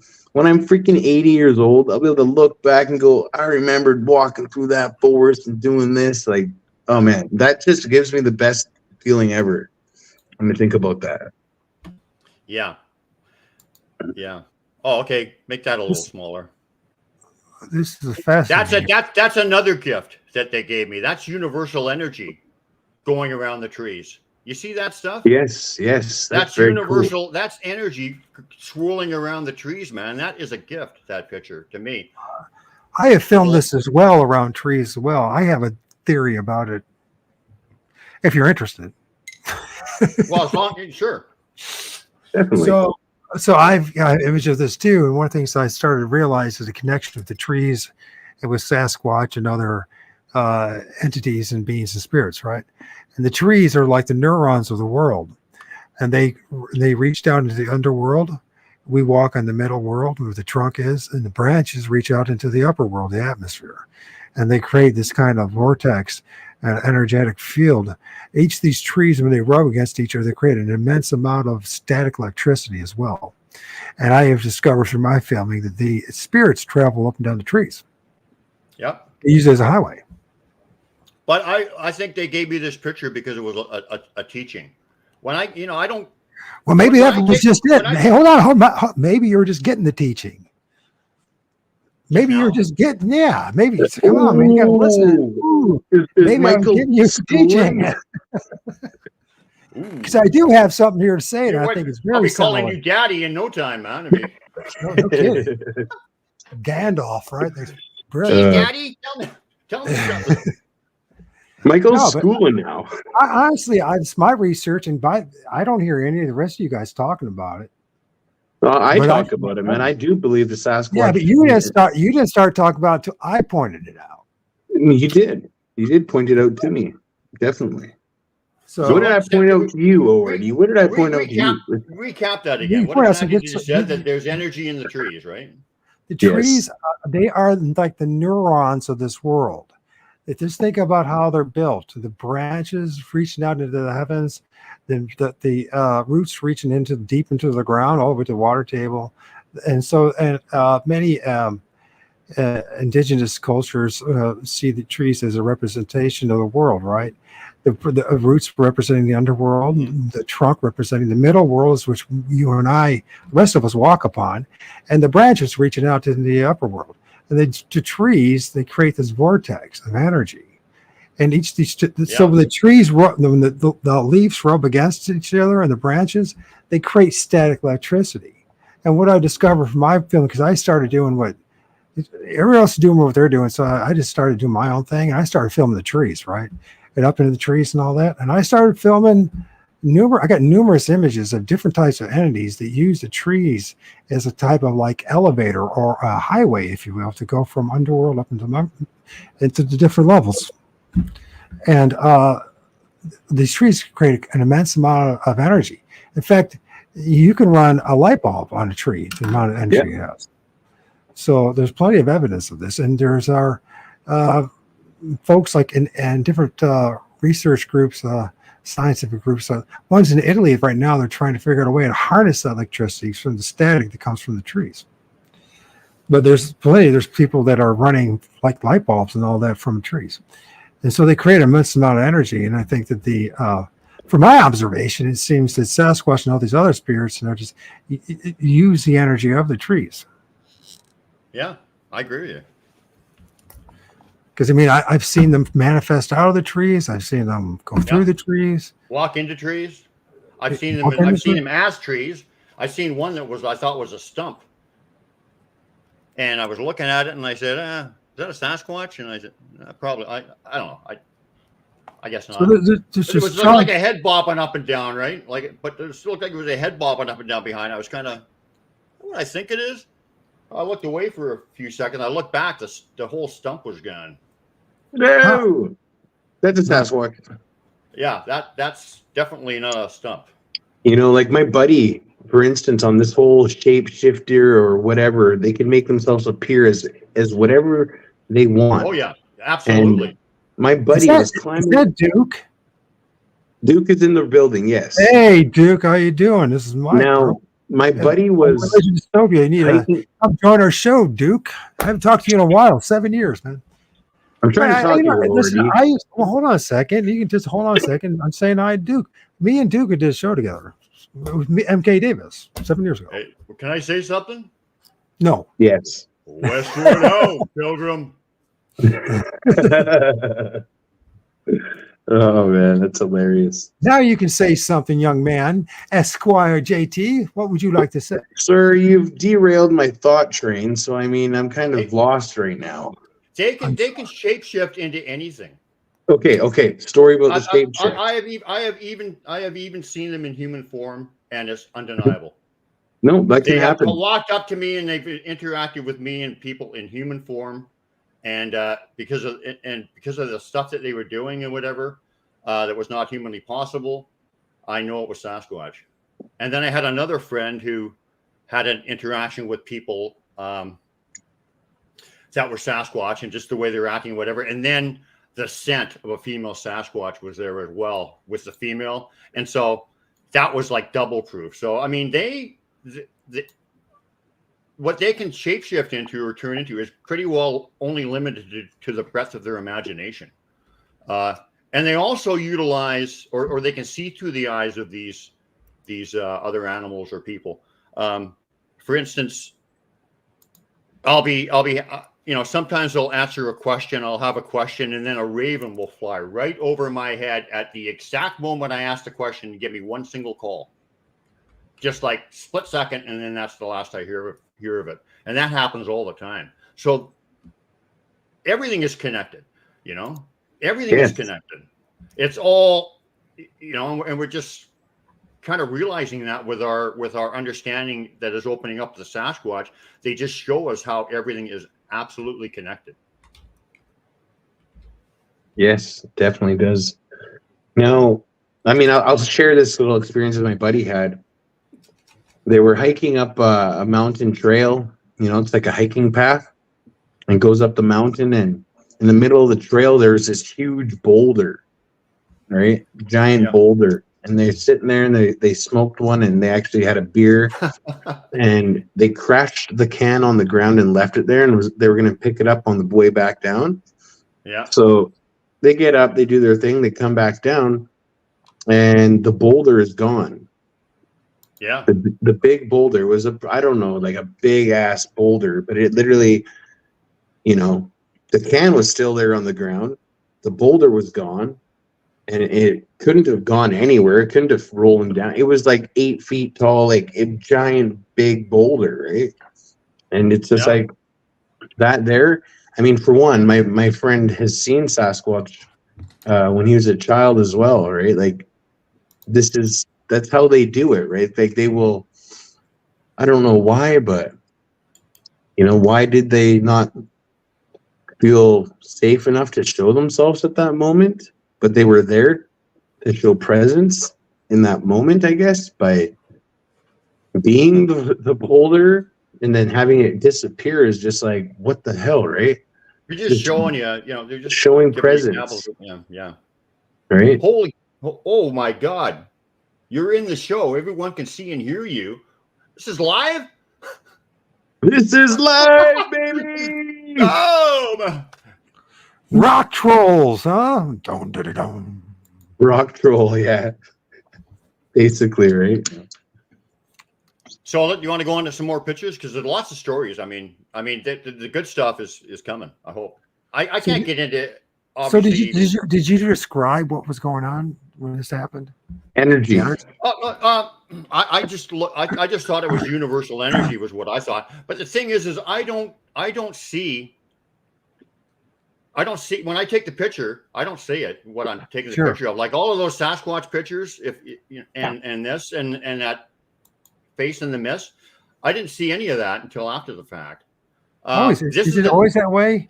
Every time I've ever had encounter has had an actual visual or sighting. Well, never had the camera with me, and then when I filmed something, didn't have a clue they were there. I just had a sense, a feeling, something motivated me to be. I didn't see it. Well, I mean, they always just show up in my pictures because I don't have my camera out, like I said, all the time. I'm not filming all the time, and I just kind of film when I see something or when I want to talk about. Yeah, I'm very selective too. Like JT, he's like the younger crowd.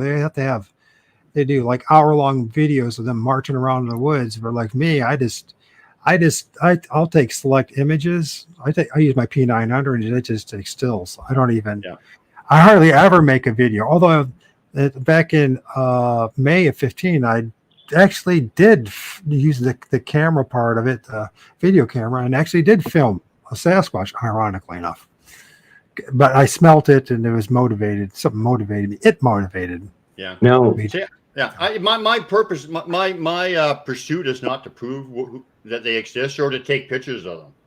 Like I said, they just show up in my picture. My goal and my purpose is to talk about their message for people, humanity. And we'll talk about that at the end. Brian, for me, in the 15th of May, that was the last time I went out and filmed. Something happened to me psychically. That's the reason why for the summer, the first thing that happened was I ended up throwing out the Bible and realized all that's just black magic and garbage. And the second thing is I spent the summer from June, July, and August, and what I did, JT, I just played the guitar all the time, didn't I? Yes, you did, man. I had like you became a fantastic guitar player that summer. I'll tell you that. and I'm not, and it's just like, thank you, man. And the thing is like after that, I'm just like, why am I doing this? Yeah. Why? I mean, no, You seriously, were why? having fun, man. You were learning. No, You're having new experiences. No, I said seriously because it's like I'm still working it out, right? Of course, you dragged me into this and start doing this show, and I'm grateful for it. But the thing is I still have there's like this spiritually and psychologically. I'm like, what's the point here? It's just like it's my journey. You know, what's the point in this? Unless it's just maybe to encourage other people to have their journey. But it's like I just, you know, after I had that gift and that revelation, that video of them, and it's not just alone, he's got one on top of it. I smelt it and it was there, and just like, do I bother anymore? Do I really need to bother anymore? What am I doing? So I'm at this stage, you know, it'll change, I'm sure, but. Yeah. So this picture is they have removed pictures from my camera many times. If there's something sensitive that they don't want seen, they'll take it off the picture. Sometimes they will add pictures onto my camera.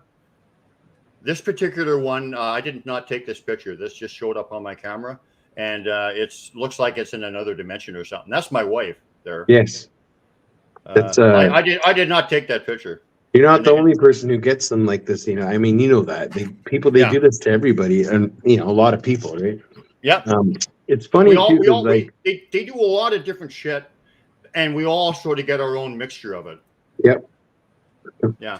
Like when I've taken some amazing pictures of Sasquatch and videos of them, and it's like every time I'll be just out there doing my thing, and I just like something tells me like, okay, over here. And I'll zoom up right in on them. Sometimes I see them right then and there, like while it's happening, and sometimes I will find them later on in the video. But it's like, yeah, I just something tells me to just point the camera over there, man, and I just do it. You know, like I'll have to show you. Oh, obviously, I'm gonna show you some stuff here the next day or so. So when I send you some stuff, but you know, it's wild how it works, man. What's this comment? Yes, it's called "Don't Go Out in the Woods Getting All Messed Up and Making Bullcrap Stories." How about Bigfoot? Okay. Whatever. Raptor Crazy is kind of like I don't know if he's my troll or what, but he's new here. Well, you know, yeah. I don't have time at 69 years old to go around making up stories, man. I don't make up stories. Everything I'm telling you is 100% true. So. And you know what else? And I'm not saying this with any animosity. I don't really care who believes me. I care about the people. I care about people, but I do care about the people who do believe me, because that's who it's for. People who don't believe me is fine too. Oh yeah. You don't believe it? I don't care. I'm just still going to talk my truth, right? It's a part of our journey here, right? With Sasquatch is to share our experiences, share our truth. Yeah. I mean, we can't. Yeah. We have to, right? Like we have to. That's one of the greatest gifts they've given me, is taking away fear, for one thing. We can talk about that maybe, but not caring about. I just speak my truth, and I'm sincere, man. And these experiences are real. And if people don't believe them, I'm good with it. Mm-hmm. You know, before it used to, like, I'd get butthurt and I'd be not arguing, but like kind of pissed off and like you know whatever. Now I don't really care. It just doesn't matter, does it? It's funny. It doesn't matter. It just doesn't matter. Can I say something? You know, like, no, you cannot, JT. You cannot say a thing. Back when I first started Sasquatch Confessions for the first 2 years, you know, I didn't know I was going to have this connection with them until it started happening. But the negativity that was around my TikTok page was so thick that I had to step away for about 8 months. And I went on like almost like a spiritual journey for myself. And then once I kind of did that whole journey and decided to go back to my Sasquatch, it was like all the negativity just went away. It was all gone. So it's like I don't deal with the negative trolls, you know, ever. Like it never, like I hear a lot of it happening with other people too, right? But like it used to, but after I made the connection and kind of found myself, It's like all that negative stuff just disappeared. Yeah. And now I have Absolutely. an amazing bunch of people that follow us and, come and hang out. I love it. Yeah. But you know what? I'll be, this fellow who made the comment, I don't blame him, because I'm probably one of the most open-minded people, around. And if I was hearing myself saying some of the stuff I'm saying like 10 years ago, Yeah. I'd be saying, I don't know, man. I'm not so sure, It's logical, isn't it? It's a process. Look and at his comment here. These guys, the raptor Okay, but crazy. yeah, that's fine. That's fine. Yeah. Oh yeah, I know. That's fine. It's It's not the about. most It's not. flat. It's not about. It's not really about the pictures anyway. But No. his comment is fine. It's fine. Trolls are fun to hunt. We have showed several researchers how to hunt trolls in a battlefield. Oh wow. laughing. Bigfoot World Central. Here's another one of those weird pictures, and it's around a structure. So maybe they might have been there and distorted the energy. Is probably what happened there. I see that. I mean, I get what you're saying 100%. I mean, because their You energy can is see so the whole. strong. It's like warped. Yeah, the place where I got that picture of RE, if it is a picture of RE, according to, I'm joking. I'm not sensitive about that. But I forgot my point, man. What was I gonna say? Well, there's Something about the energy, the picture here. For all of us who do this stuff, it does at times get frustrating a little bit. You see something, the other person doesn't. You have to learn how to have, and it's a process it's a constant process of developing that supposed thick skin they're supposed to have. Because you know what? We have put our time into, we do have our experiences, and we have had our encounters, and we know what we know we've gone through. And a lot of times it's just impossible to prove to the rest of the world what we've gone through and what we see. You know what I mean? Yeah. But, at 69 years old, honestly. Hey, man, you're ancient. Man, he's ancient. I don't care, man. I don't have time. I don't care. I'm just gonna do my work from my heart, and I feel compelled to do it. So anyway, I know what I was going to say now. I got that thought back. So we were talking about energy.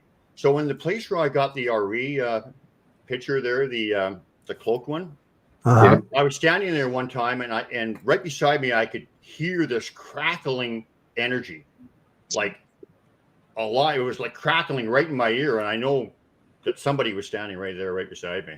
Weird. Yep. Interesting. Crackling. Yeah. Okay, so here's this will be another one of those pareidolia ones, whatever. But to me, I see it clearly.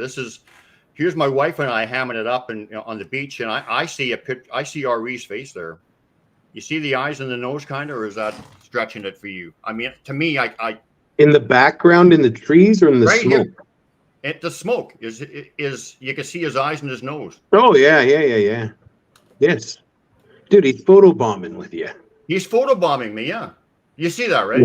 Yes. He's totally right there. You guys are doing it, he's doing it too. He's photobombing me, and even though you can't really see his mouth, he's just got a Cheshire cat grin, and I'm getting lit up with energy. He's agreeing.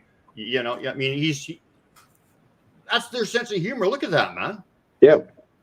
Now, was there a fire or anything by you, or is that just manifest in the film? I can't remember if there was, but that doesn't really matter because the face is there, right? I've got pictures of smoke where faces appear where there was definitely not a fire that are coming up. I'm not sure in this particular case, but he's still photobombing me as far as I'm concerned. Right.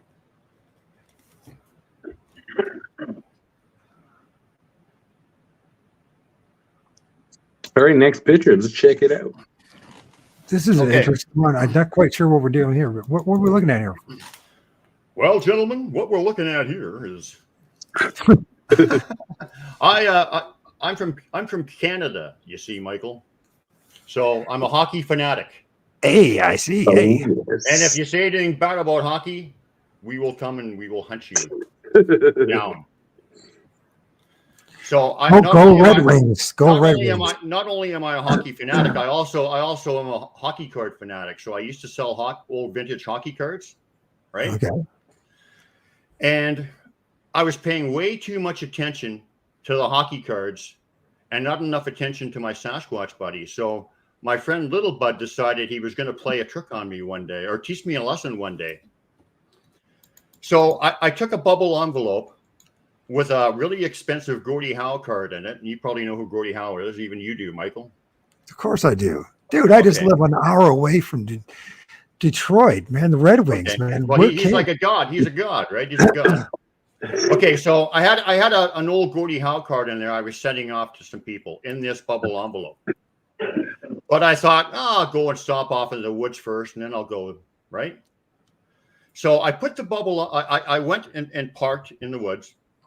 Not a soul around. I put the bubble envelope underneath my floor mat on the passenger side floor mat, right on the floor, right? Hid it under there. And I had all kinds of other crap in the car that, people might want to steal. Mm-hmm. Anyway, so I went and looked around. About an hour later or half hour later, I come back. I drive and I'm taking my my package to the mailbox. As I get to the mailbox, I'm just about to hand it to the clerk, and something doesn't feel right. It doesn't feel like there's something in it or whatever. And I look at the back of it, and there's no card in there. The card is removed. And I just kind of made a weird excuse and left the post office and was all sheepish. But as you can see, that's greasy fingerprints, man, that opened up that envelope. Do you see the fingerprints on there? Yeah. Sure See the do. grease marks there. Yeah. Well, their hands are greasy or whatever. So he opened up the envelope, but still had it under, and then put it back underneath the seat. Now, if it was a thief, if a thief is going to come in your car, they're not going to open it up and take the card out and then put that. They're going to grab it and run, right? Yeah. That makes no sense whatsoever. So anyway, so I figured out later that, I wasn't paying enough attention to them. And this was like, hey, man, like smarten up, you quit that hockey card stuff like so much and pay attention to us. So yeah, that was hilarious. And, I actually quit selling them for a long time after that. A little teaching there. A little lesson. But that's funnier than hell, man. And actually, about a week later, I was conversing with Little Bud, and he was up in the hill, and I was talking to him, and I said, "Hey, Bud, did you take my hockey card?" And he knocked.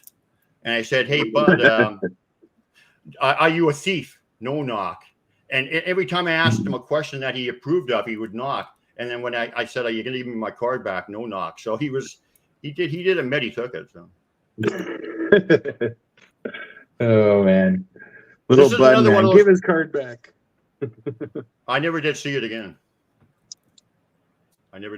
Here's another one of those pictures that just appeared on my camera. Actually, strange.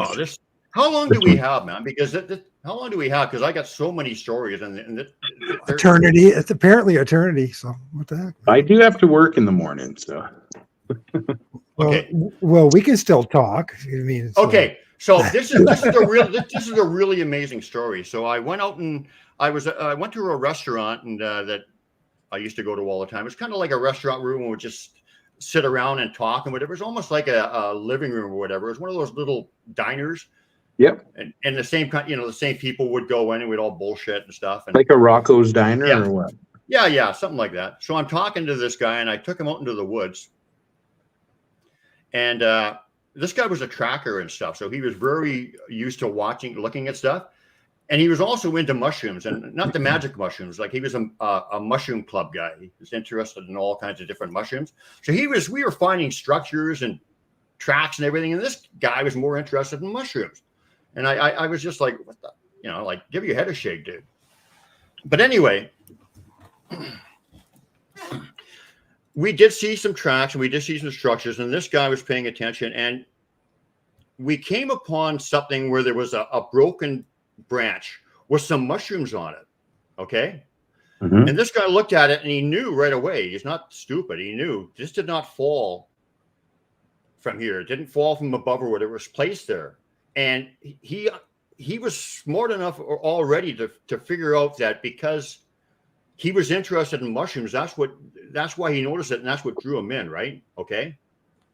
So he noticed this stick with the mushrooms that was right out of place and had no business being there. So bear that in mind. So then we're going along and I'm showing him some structures and whatever. And we go in this little narrow area to get in and out to this one area. And you have to go in and out the same way. And so, like I said, this guy's a tracker. He's paying very close attention to everything, right? Okay. Mhm.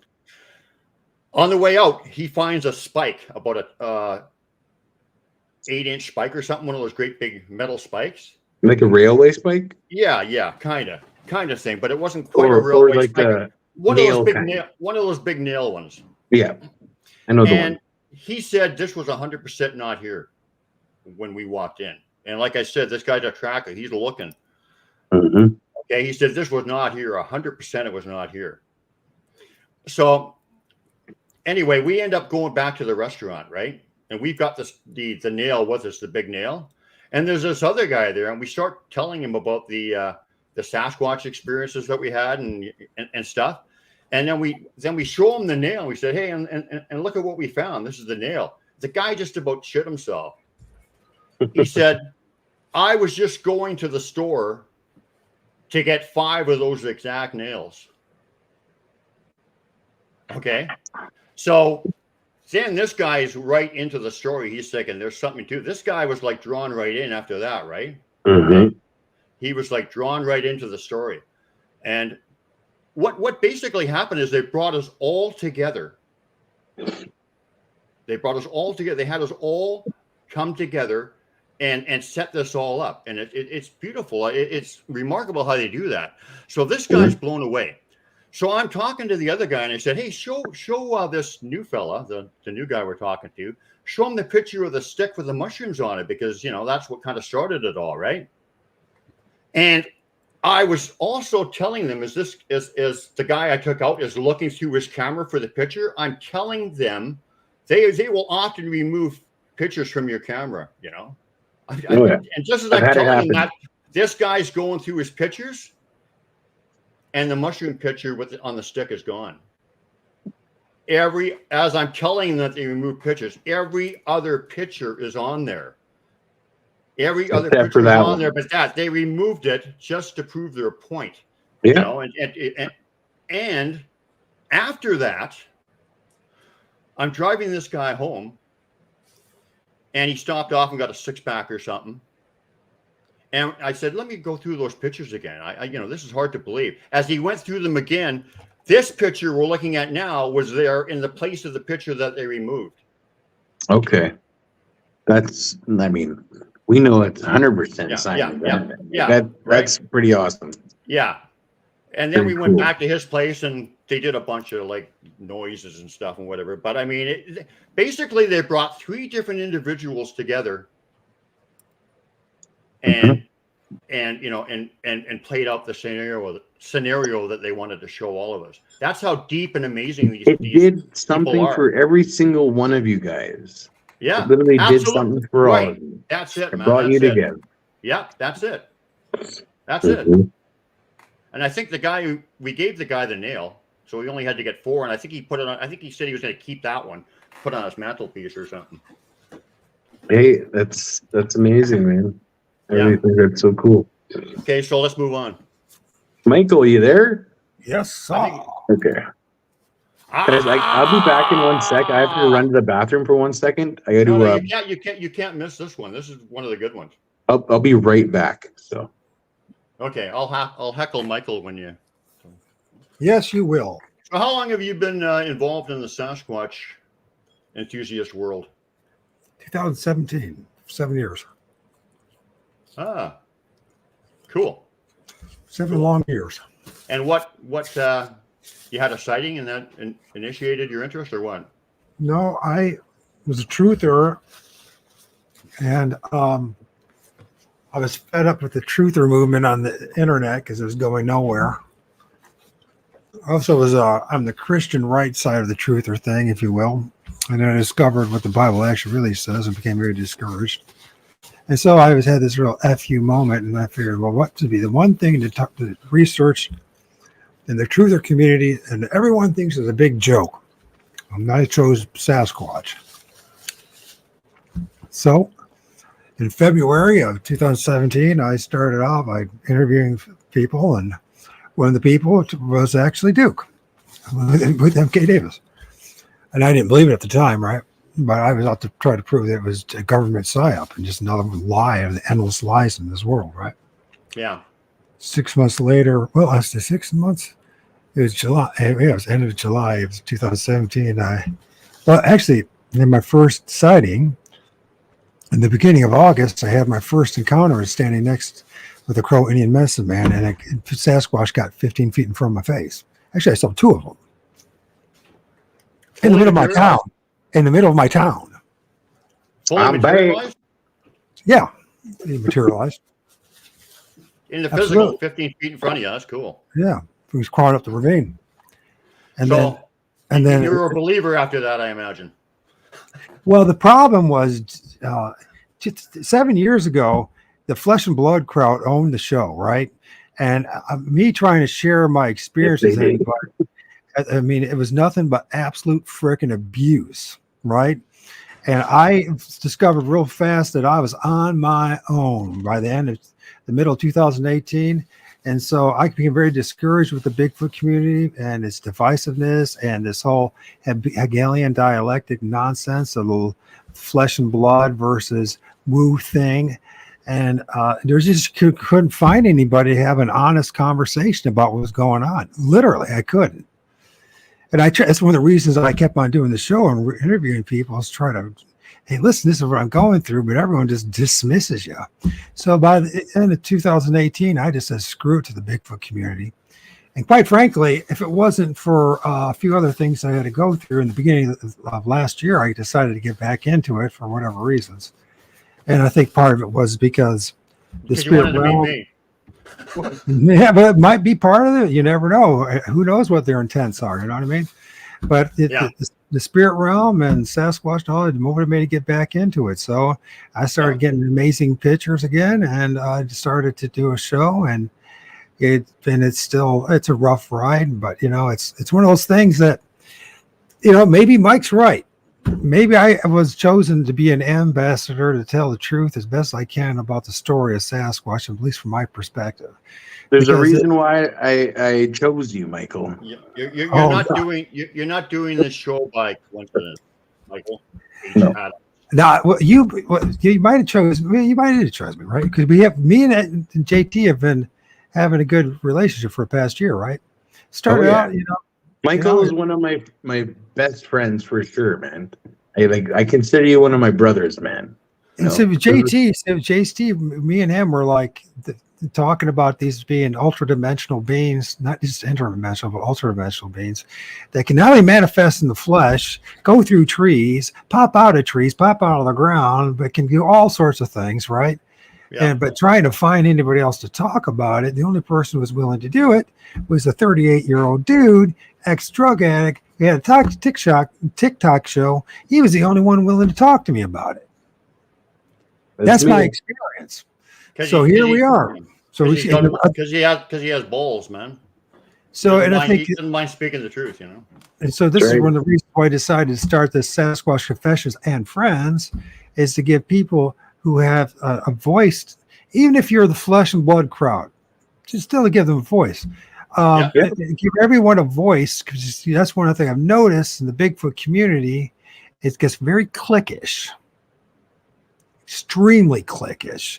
And there's dudes out there, and not disrespecting any of you guys, and some of you might be in here who are been around the block and have names. You have a name. And the problem is there are a whole bunch of other of us who don't have names, who are trying to interact with you guys and talk and have communication to be heard, and we're being shitted on and dismissed. So this show is for all of us, the ones who've been pushed to the side, discarded, the marginalized ones. we're the ones that are going to bring this to the next level of honesty and integral conversation about Sasquatch. Because my observation is it's not happening, but it's going to happen. And guys like you, Brian, the reason, it's one of the reasons why you're out there and put yourself out there in the long firing line is because to pave the way for the next group of people, then the next group of people. And eventually, maybe we'll start having a real honest conversation about Sasquatch. But until then, I mean, we have to be the dudes that fall on our sword and say the truth about what's going on, man. And knowing full well that we're going to get abused and made fun of and censored and blocked. I mean, it's amazing. I'll give you a point. In Facebook, there's all these Bigfoot groups and pages out there, and they have this criteria, this list, right? And just, we're flesh and blood. If you don't agree with this, basically you can't join the club, right? I'm like, this is the most stupid thing I've ever seen. People have bought this Hegelian dialectic argument. It's ridiculous. The fact of the matter is, people have known about this for hundreds of years. With the past 100 years, serious people like John A. Keel, Ivan T. Sanderson, and others 60, 50, 70 years ago telling us the same thing, and they got dismissed and thrown to the side. Bigfoot is something much bigger than flesh and blood.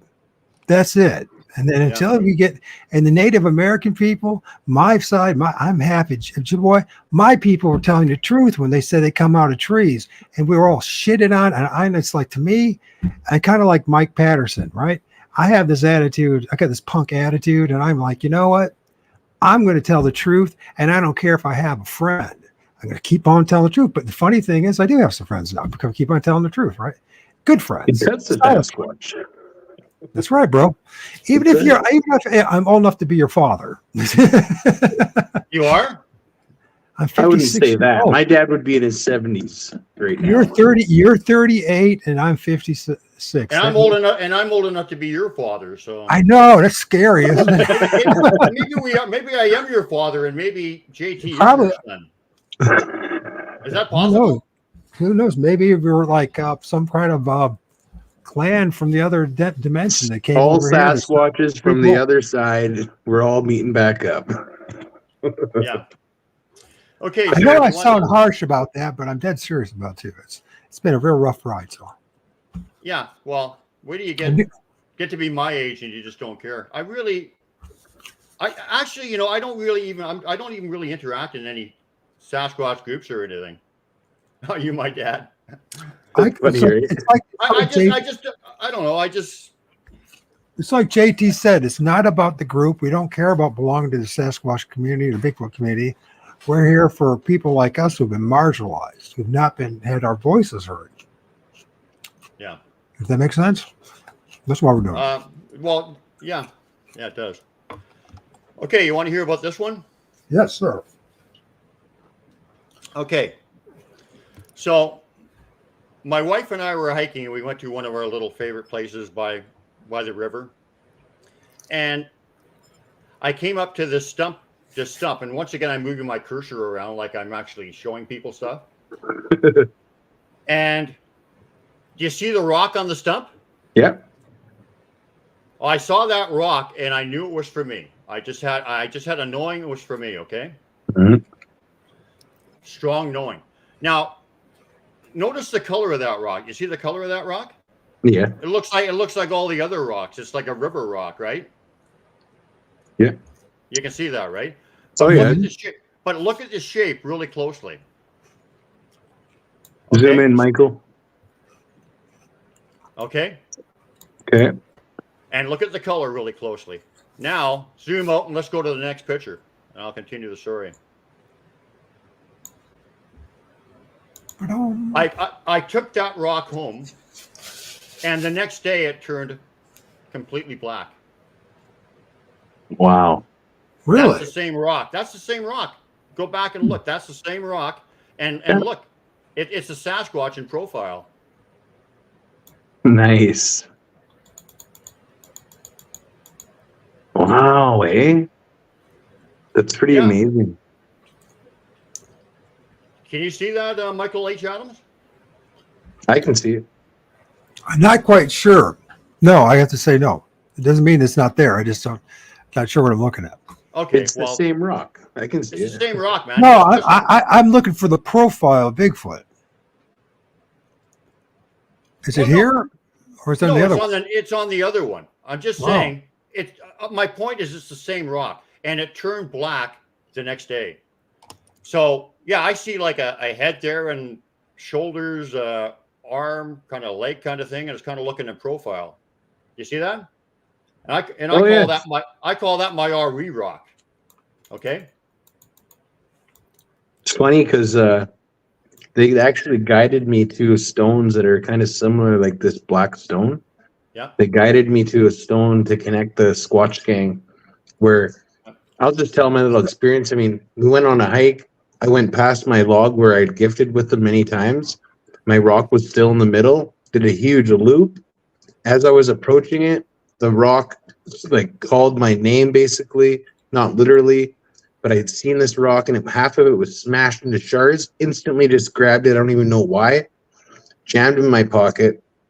As I got towards the log, I could see that the rock on our hike had been moved to one side of the log. And then when I got even closer, I seen that the rock has been changed out for a different rock and put in a different area on the log, like on the one side. So I knew it was them. They did it while we were on our hike. And I pulled out the shards and I instantly knew that one was for Sasquatch and one was for all my members of Squatch Gang. And it was like them connecting us through the elements, right? And that's just, and it's so cool that you have a very similar rock right here, and then they were giving it to you as well. Yeah. Okay, Is this so is this an eye right here?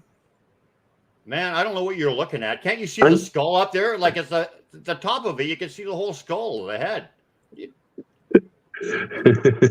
Have you been to Is this the eye? optometrist lately? Is this the eye?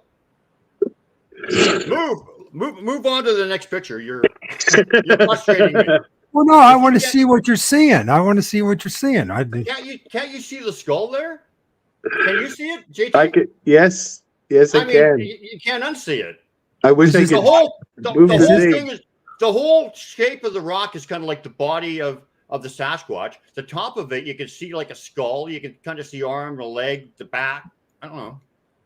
Is this it right here? Is this the skull right here? Yeah. That's the skull, the head. Can't you see it? It's clear as day. Well, now I can see it. Now I did. Obviously, I didn't see it. I mean, that's why I needed some help. I'm sure I'm not alone in the group. So this is the skull. Very Right cool, man. Okay, so there's a lot more to the story. So, oh, look, you got Next a big picture. beer belly on him. Oh no, you got whatever. Okay, so anyway, so a year later, I had this black rock, and I love it, man. I'm telling you, I've got 3 of them now, and you'll see what I'm talking about with the story. But these rocks, I'm not a guy who a materialistic kind of guy, but I would go out of my freaking mind if I lost one of these rocks. That's how important they are to me. Mm-hmm. So about a year later, I'm solo camping way back in the woods, and I've had all kinds of amazing interactions with them back there. But on this particular day, I had my RE rock with me, I call it, and I'm out there in the middle of the night all alone by the fire, and I'm holding the rock up, and I'm just saying, you don't know what this rock means to me. I love it so much. It's such an honor. I'm so blessed to have received this rock, and I could feel their energy around. And so that the very next day, I got up and I started hiking out, and as soon as I hit the trail, I heard whoop, like a really loud whoop, like one extremely loud whoop with the p on the end. Yep. Like a whoop. Yep. And looked down below my feet as soon as I heard it, and there was this rock. And this rock was already black. And to me, it looks like a Sasquatch face or an old native Indian guy's face or whatever.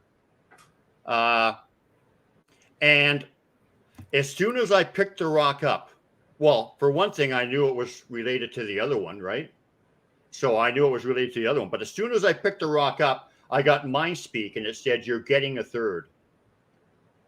You're getting a third."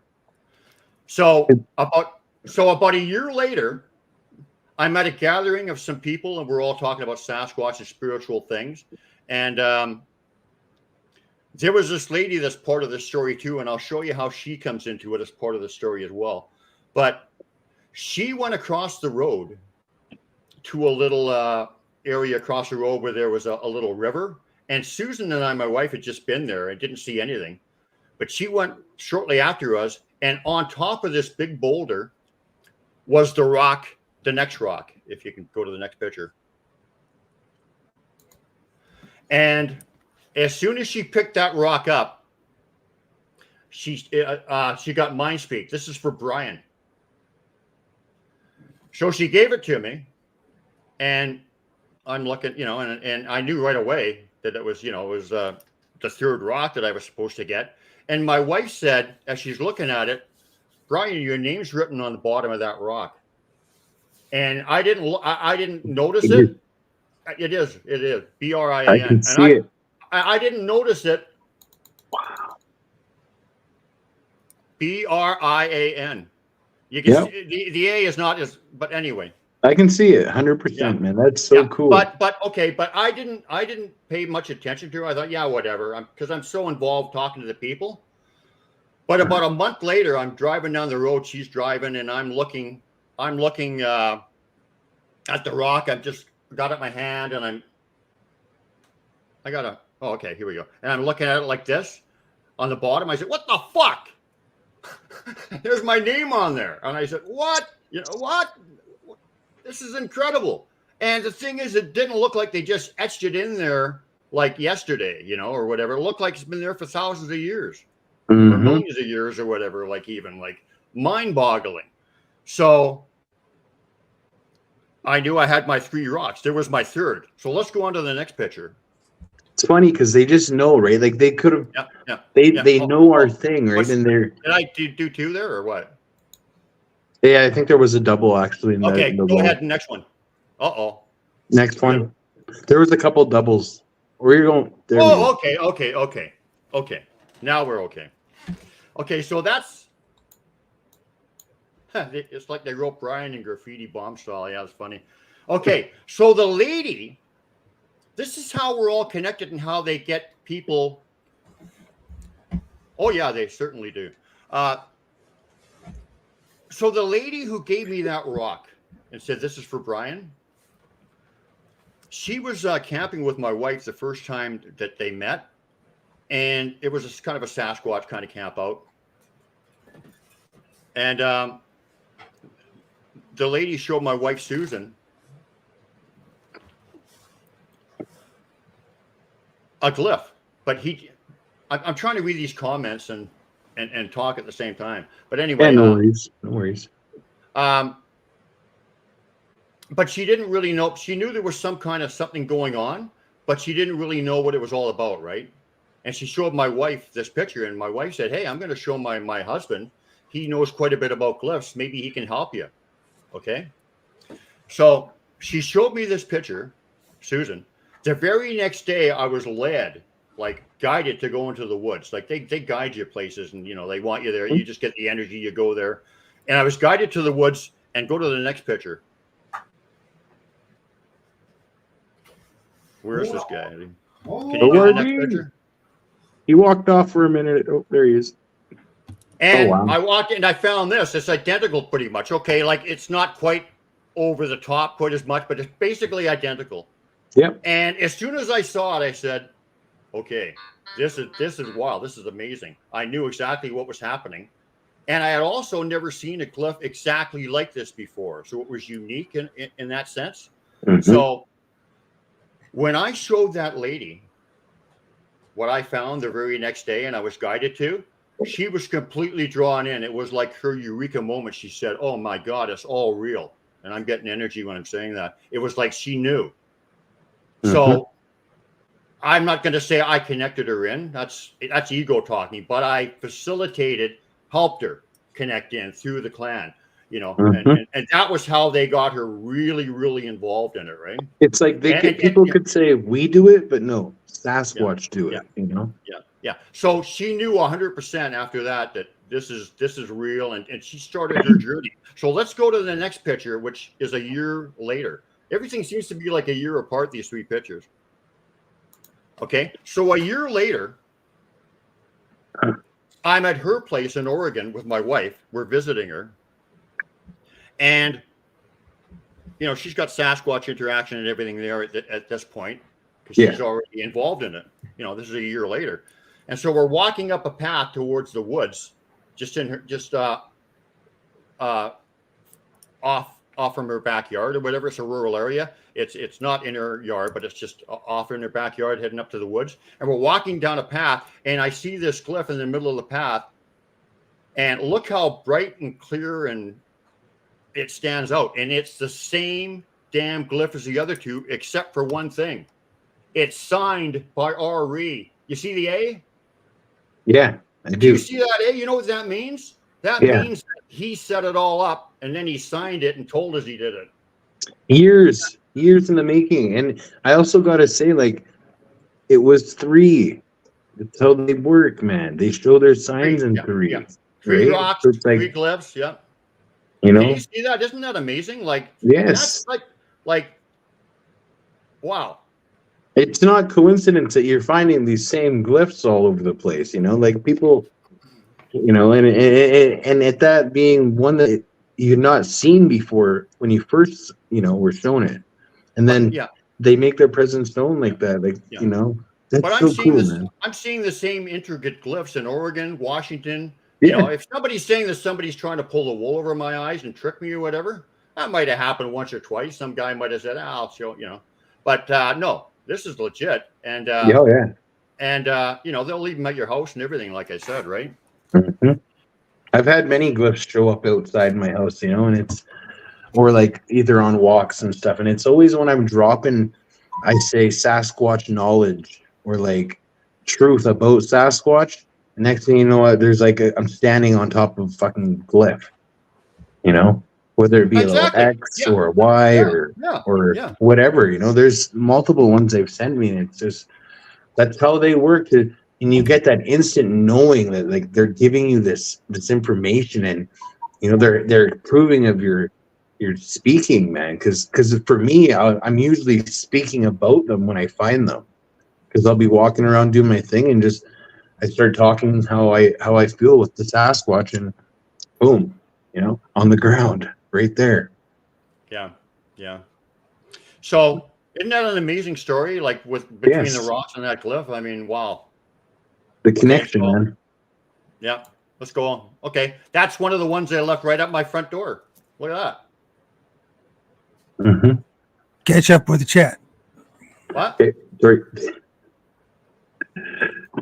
Like just reminding JT to catch up with the chat. Oh. Okay, let's move on. So you got rock here, and you got there. Yeah. Oh. By the way, that's my little bud's signature. He's leaving me a lot. It's his open triangle. It's wild to me too, because my little buddy was what? The symbol of this here. I'll talk to you after about this. Actually, and this is outside. By the way, outside your place. Outside your place, or where was this at? Right outside my apartment, man. Okay. And they've left me probably a dozen in and around the apartment in the last couple of weeks. Like, and I'm talking like, and this is the simplest one. Some of them are like woven and like there's 3 or 4 symbols in them. Some of them aren't just simple like one thing. Some of them have like 3 or 4 signatures in them and X's and all kinds of stuff.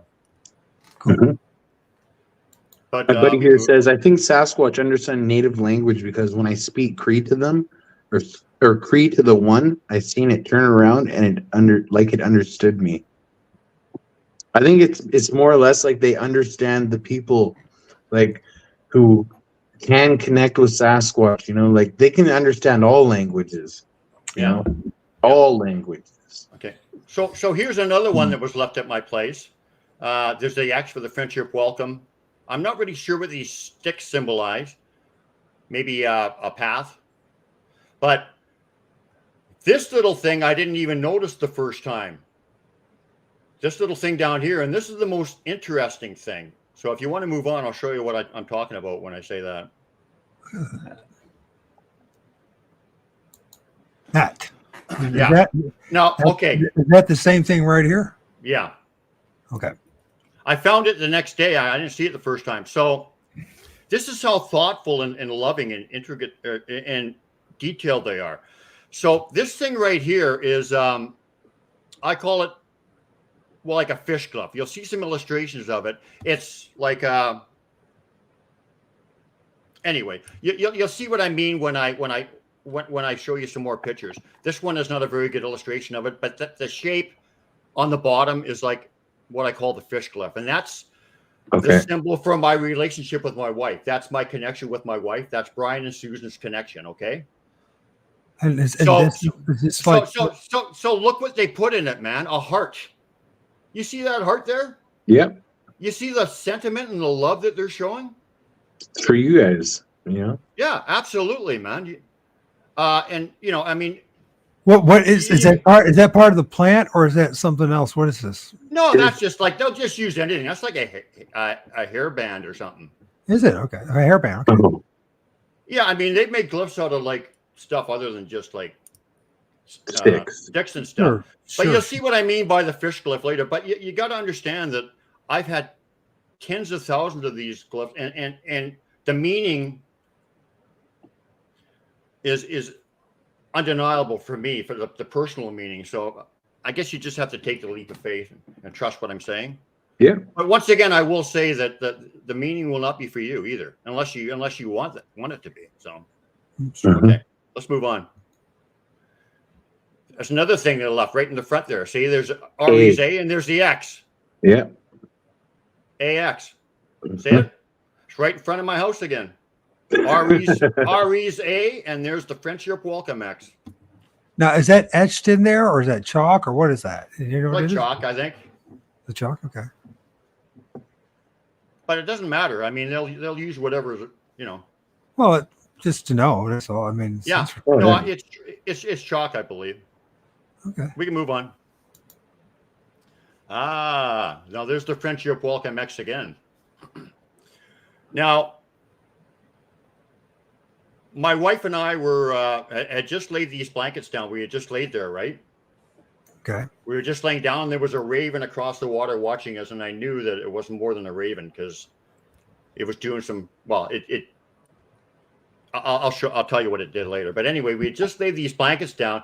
A few seconds later, we looked down, and there's this X there.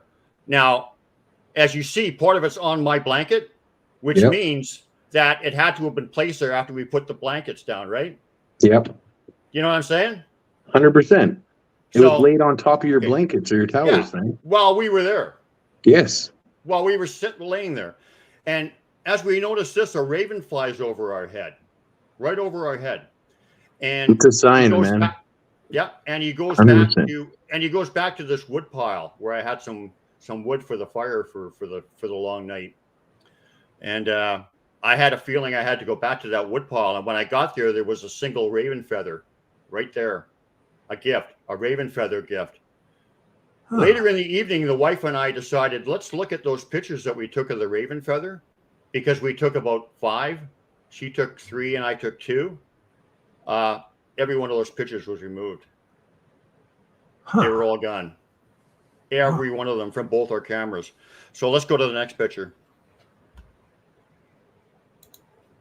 There's the raven feather. And a heart rock we found there, yeah. Mm-hmm. That's the feather. Yeah, you can see the heart-shaped rock. Yeah. It's even got an outline on it. Oh, yeah. Big thing. So, yeah. We can move on. Next picture, Michael H. Adams. The Lord of Horror. This is what I call a calling card kind of glyph. They'll do this when they really want to point out something. This is a track, and it's got a vine circling it, like, hey, dummy, look at this. It's right here. Yeah, it's right here. Can't you see it? And that day I was in another area, and as I was walking along the trail, a Sasquatch appeared right out of thin air on the trail, like materialized out of thin air and then walked off into the bush.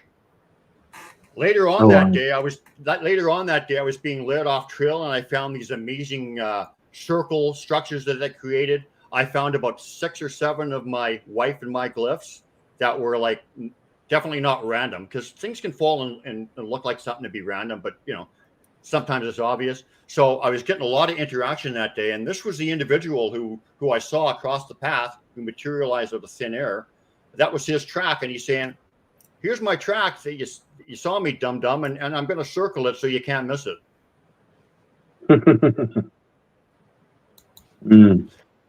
Can you blow that one up a bit? Here's another one. Sometimes they'll leave a glyph by a track to make it obvious, like that circle, same kind of thing. Yeah. There's a track and there's a glyph right up above it. Like, Is that green thing a part of the glyph or just a stick part? I can't tell if that's a plant or if that's like ferns. The green thing is just a fern. The track is below the fern. I see the track and I see the stick glyph. Yeah. And the other thing is that's often when they leave stuff for you, if it's for you, it'll be gone soon. Once you see it, it doesn't stick around long. They take it away. Yep. I've had it happen to me too. Not always, but often. Yes. Yeah, we can go on. What's the meaning behind that for you? Have you decided what kind of meaning it is for you? Is it this particular one? Yeah. It's just giving me, like confirmation, like beyond any doubt. Like here's the track, here's our glyph. Can you put it together? Like we're present, basically. Yeah. Like hello. Yeah. So what is this creature right here? Because that's awfully scary looking. What the heck is that thing? That's what is me. That's me. That's me in 2012. Man, that's a long time ago. Yeah, that was one of my first experiences I had, independent of Randy Brisson. I was investigating this thing for a guy called Tom Cantrell. You heard of him? Yeah. Oh yeah. You're good friends with him, aren't you? Yeah. And we would like to have him come on our show and talk to him.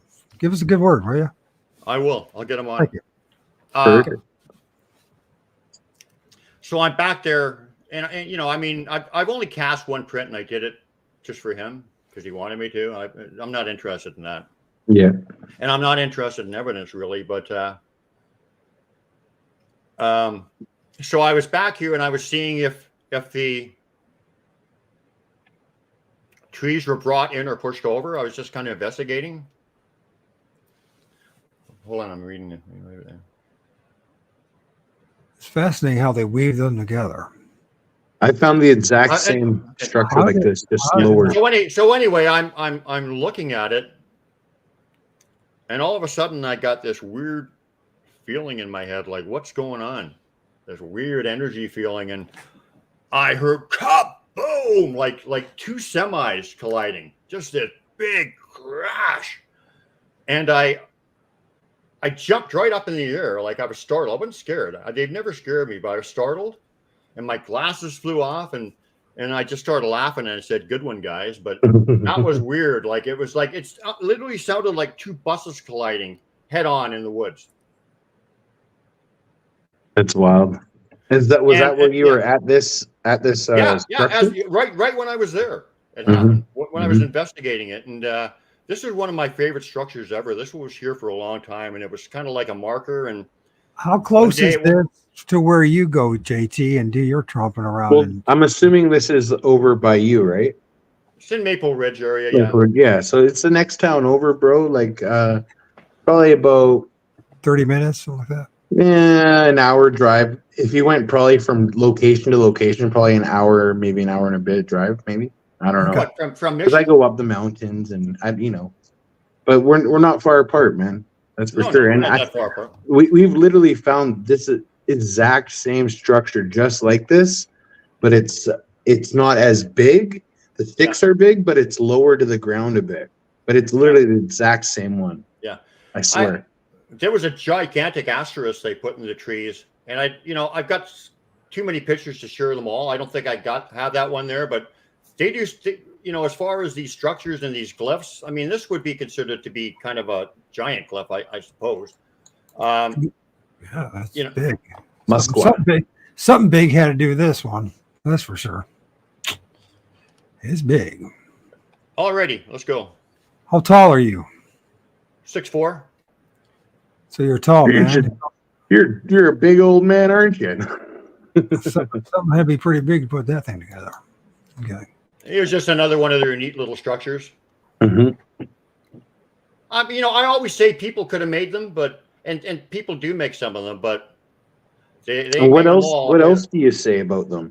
That Sasquatch can make them, people can make them, but they also add to them too, right? Or it's Well, if a kid comes up and sees something a Sasquatch did, they're going to start playing with it and adding to it, right? And vice versa. But that's probably actually a big point to it. Yeah, I can't go into all the reasons why I know. Well, I mean, they both do them, but I mean, not only do I see the structure, but sometimes around the structures, I'll see their glyphs and I'll see their tracks. So I've seen them there. So they are there. Oh yeah, And they do make them. I'm not going to tell you for sure they made this one or not, but I think they did.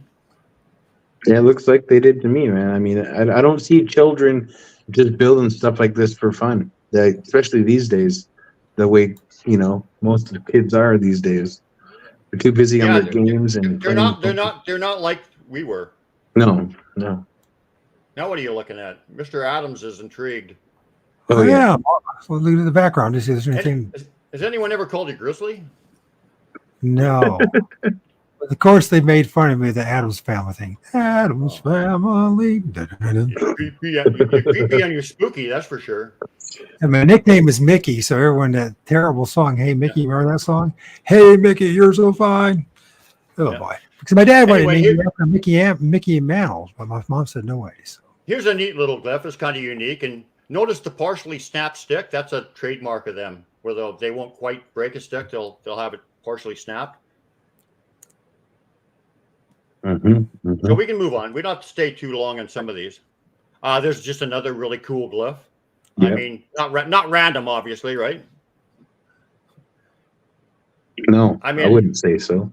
I mean, it doesn't look like it's random. Is there some disturbance here? Is some kind of something going along with it, like a print of some sort, fingerprint or something like that? It could be. You'll see some of that stuff coming up. I mean, quite often they will leave stuff like that. Oh, this is just a beautiful glyph that just made me weep. This just speaks of their heart. This was at the place where I hold the gathering. I came upon this and I just burst into tears when I seen it. Look at the love. Look at the love that they put into creating that. The bark, the little piece of moss, the fern, the welcome friendship X, the A from the clan of RE. I mean, I almost think that it might have moved a little bit. I almost think that fish glyph is there too, except it's not quite connecting, but it's. I was thinking the same thing. But anyway, it's a message, a personal message, and I'll tell you, I burst into tears. I was like overwhelmed with emotion, like gratitude, gratefulness. Yeah, because I mean, look at that, man. The Sasquatch people went out of showed me the love enough and respect enough and love enough to make that for me. How humbling is that? It's an amazing thing, man. It really is. You know what I mean? Isn't that a beautiful glyph? That's one of my probably top 10 favorites. Nice. It's very, very. It's amazing, man. Yeah, I really like this for sure. It's a beautiful one. Look at the face. Right. That's RE's face in the rock. Yep. You can see his eyes. You can see everything. You can see his eyes, his cheeks, his nostrils, even his mouth. Clear as day. Clear as day. That's RE in the rock. Is that shape-shifting enough for you? Yeah. Yeah. So that's pretty much how it works, man. Going back to obviously going back to that. I'm sure you've gone back to that rock since. Does it still look the same like that, or is it just this one moment it looked like this? It doesn't look as good. I knew it. It only looked really good that one time. No, that's an amazing shot, man. And I got some pictures to show you too. I really like this one. I mean, that is so obvious. Yeah. Look at that face. It certainly looks like a face. Got a nose and eyes, a mouth, a chin. Probably just a rock troll, somebody says. Bigfoot World Central. Or World Bigfoot Central. So, kind of speaks to their omnipotent abilities, doesn't it? Oh, yeah. Big time. Oh, and actually, the first time I saw RE in person was just right in behind this rock. Just right in there, man. Really? That's so cool. Yeah. They're always with us. Even when it feels like they're not. Well, that's when they're with us the most. Yeah. Or when you're having those moments. Yeah. Sometimes. Yeah. Anyway, anytime you want to move. Next picture, Michael. No, it's making me think of some of the images that I filmed of things that manifested out of boulders. That's all. It's pretty good images. Aha. Okay. This one is touching too, man. This one is humbling, really humbling. This was left for me in the campground. The heart. Because, people's arguments is, it's a damn campground, you idiot. But no, that's the whole point. They're trying to reach out to us, right? And I mean, they'll reach you where you are. So anyway, I came upon this glyph here, and sometimes they'll make glyphs out of rocks, or vines, or twine, or anything they can get their hands on. It's not always just sticks. So as soon as I saw this, I saw something on this table, on this picnic table in the campground, and I walked over to it, and I instantly got mind speak. I knew what it meant immediately. And what it's saying is 1 walks with 4. I walk with 4. So the first section, the bottom rock is me. The second section, and the sections mean something too, like progressing. The second section is a foot rock. Can you see that? Yeah. And the third section is the 4. And that's the 4 Sasquatch I know. And they're in a circle of connection, because the circle is a big sign for them. So one walks with 4. Once again, a really, really humbling moment, right? Beautiful moment. Think about it. How humbling is that to think that Sasquatch are actually interacting with you in such an intimate way? I mean, these guys are like shaman on steroids. And they're interested in us. For whatever reason. Can you see that, Michael H. Adams, the 1 walks with 4? Sure, I can see what you're saying. Sure. But I didn't look at it and come up with that. It came to me. I knew it immediately. This comes to you. Yeah. Yep. Okay.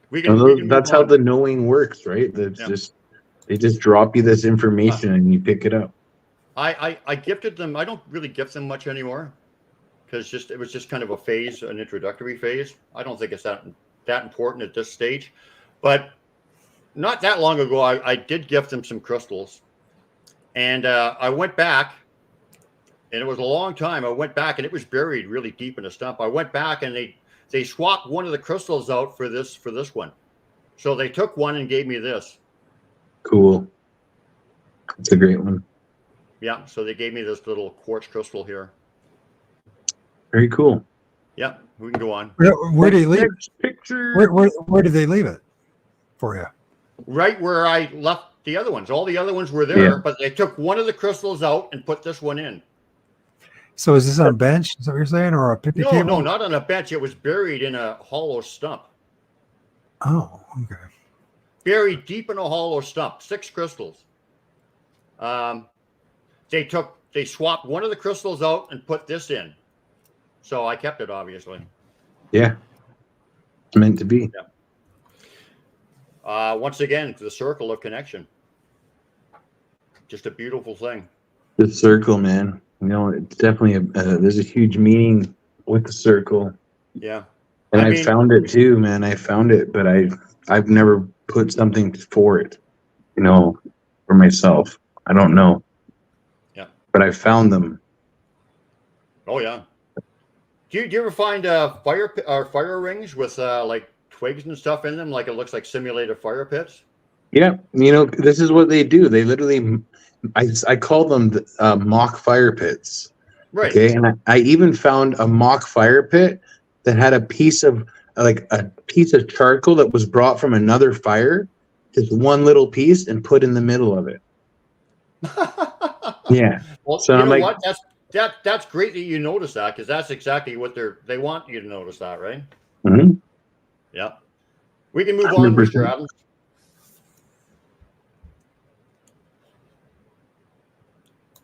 Chat. So Y stick, man, Sasquatch connected.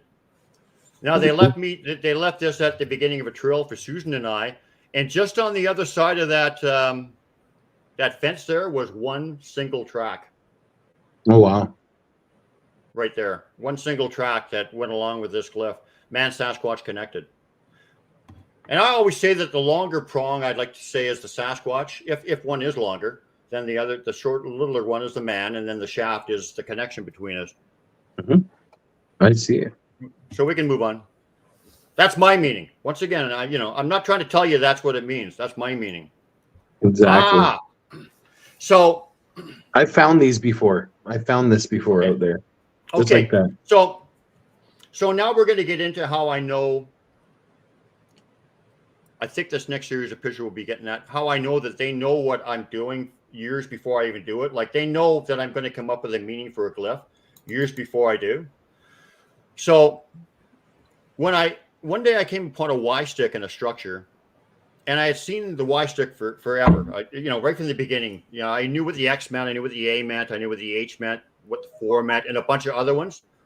But for some reason, I just never put it together what the Y stick meant. I just never thought about it. Then one day I just said, it's man Sasquatch connected.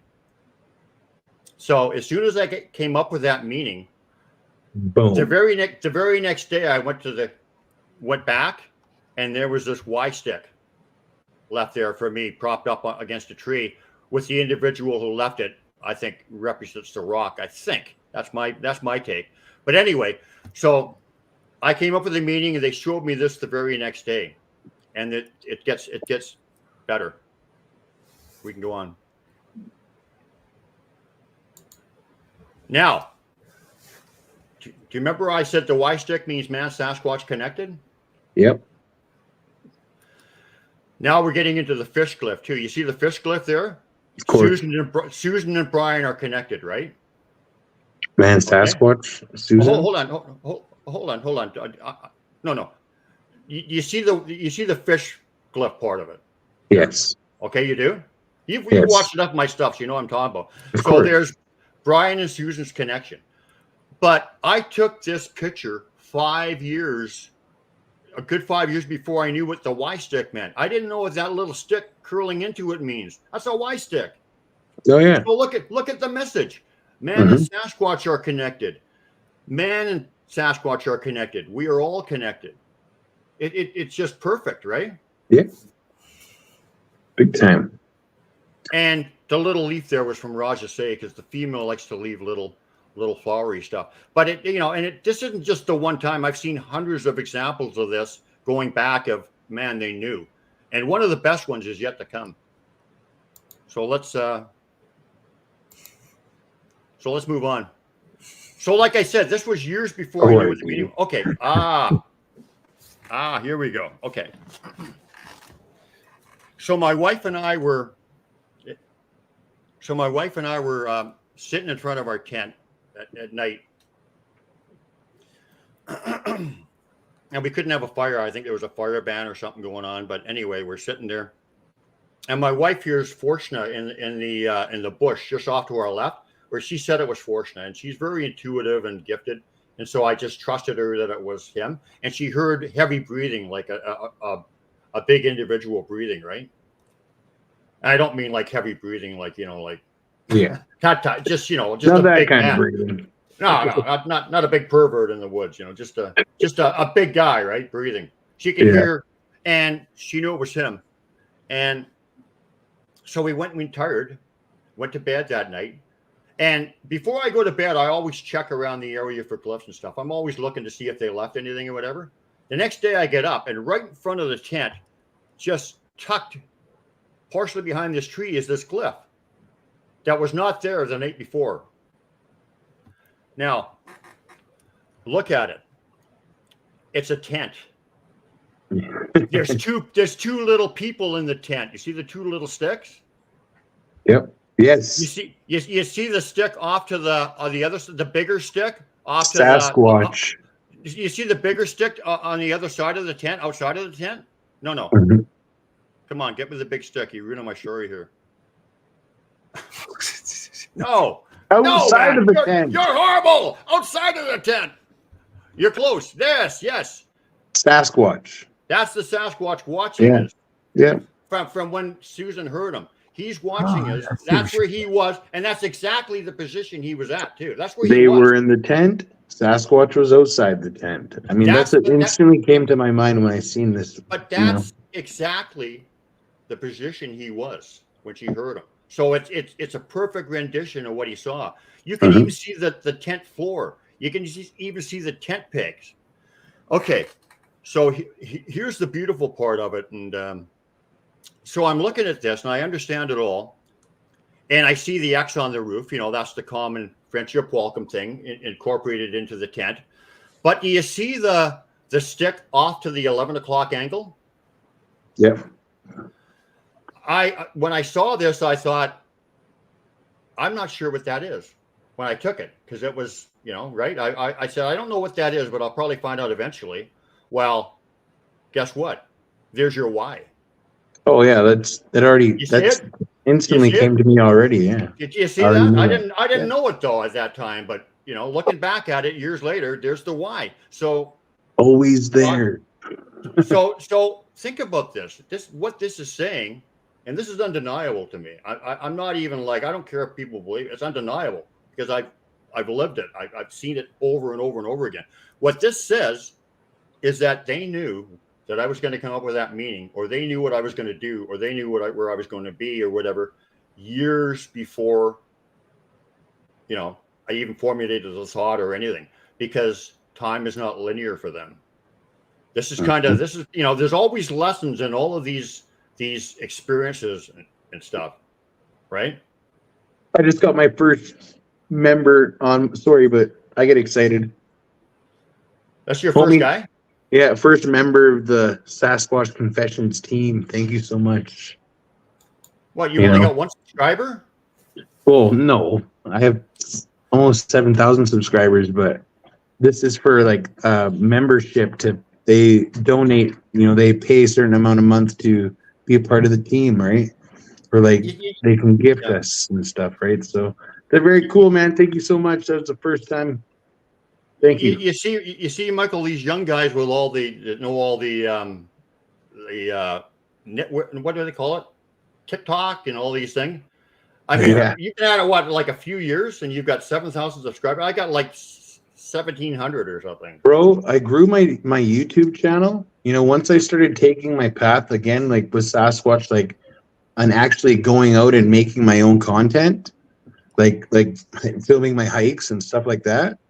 I went from having 150 subscribers to what I have now, just under 7,000 in just over a year, a year and a couple months. Yeah, but I mean, even though you're experiencing a lot of the things that I'm experiencing, whatever, and you're open to it all, and you're not quite, you don't quite just go all full blown fucking weird like I do. So I mean, I do, Brian. If you see me on my TikTok, you go, there's that guy. Trust me, I get out there. What is this guy? He says, where is the proof that Sasquatch uses fire? Who said that? We just said that they do simulated fire pits. Yes, they make mock fire pits. I love these little fern piles here that you've been receiving too. Okay. My wife decided one year for American Thanksgiving, because she's a U.S. citizen, much like Mr. Michael H. Adams. That we were going to the Lord of Lords. We were going to gift our Sasquatch friends a turkey dinner, right? Said let's take them some turkey for. I love this story because I already know it. I freaking love it. Yeah. So Sue bagged up a great big huge bag of turkey and we hid it in a tree. The next day I'm in the campground, but not at this area.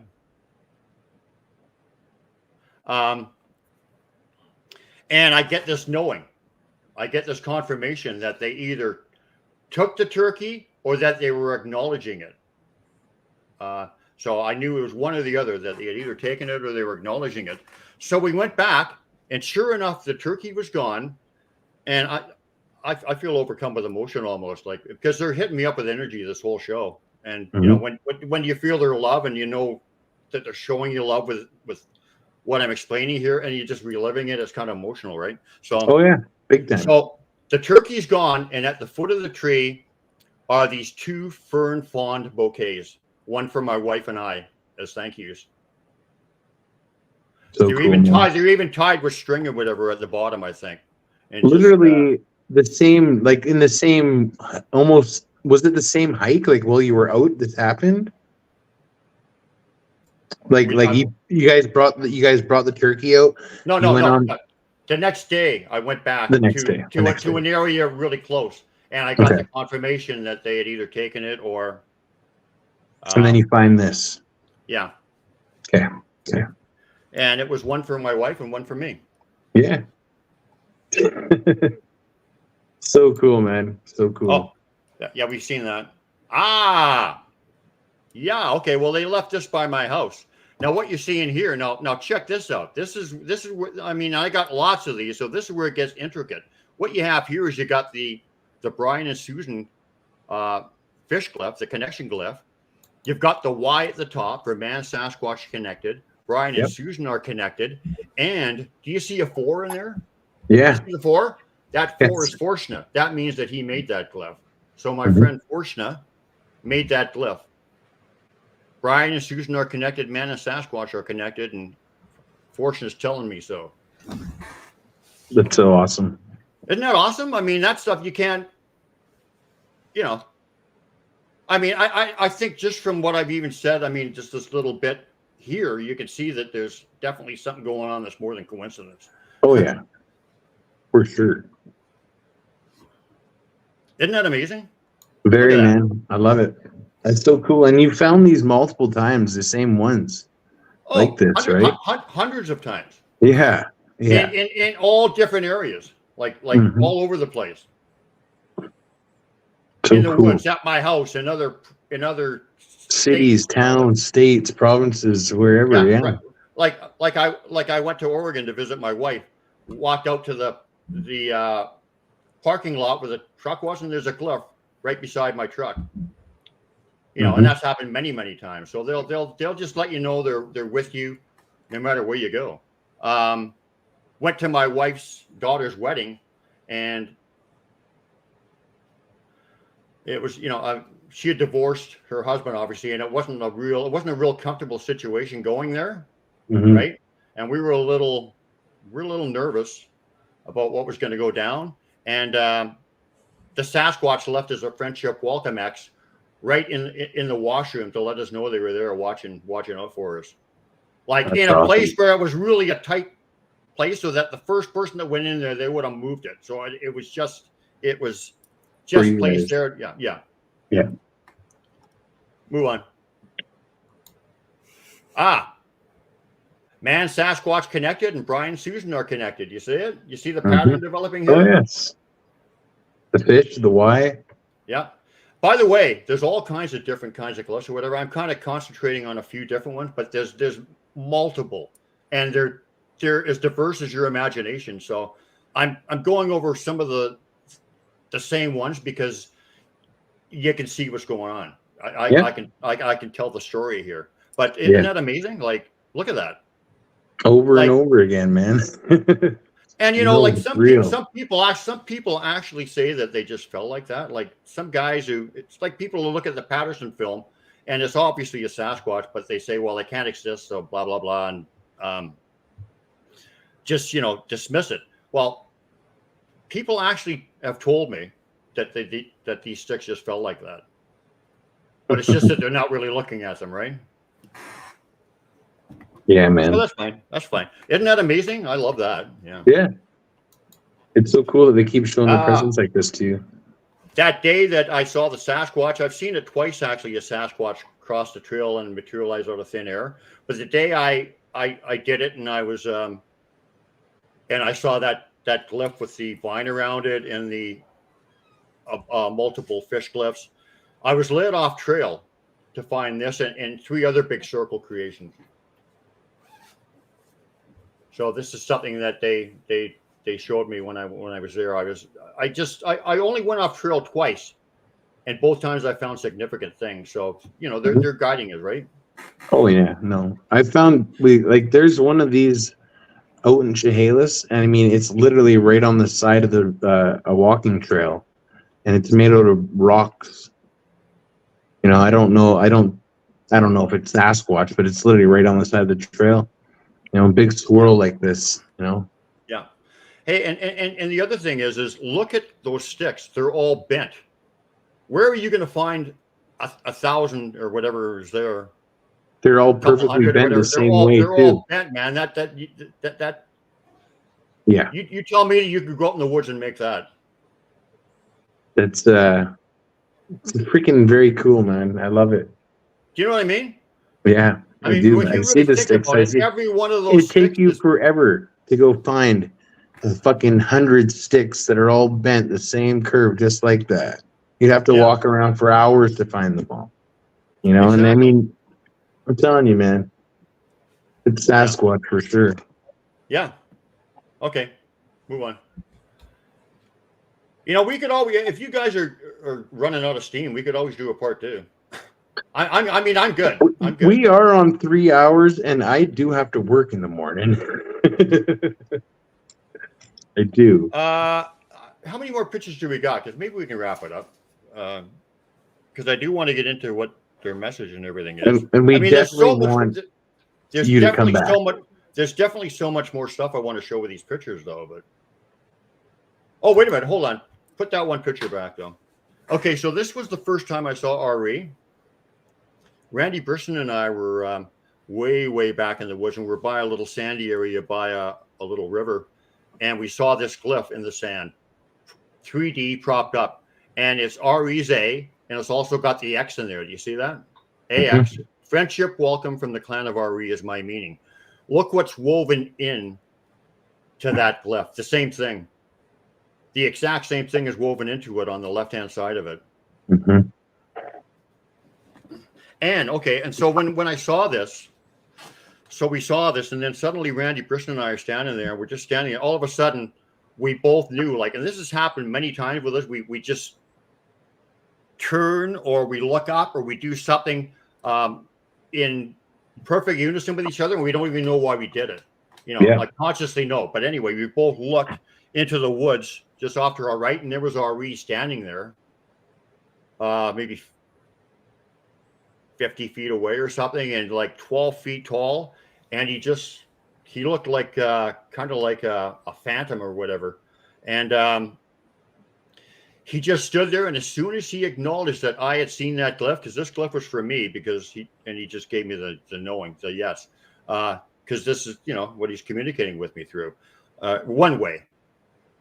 Now it's more energy and whatever, but this is like the written thing. But as soon as he knew it was for me, and he saw me, he just went from left to right, like he was on one of those treadmills or something, with no head bump, which is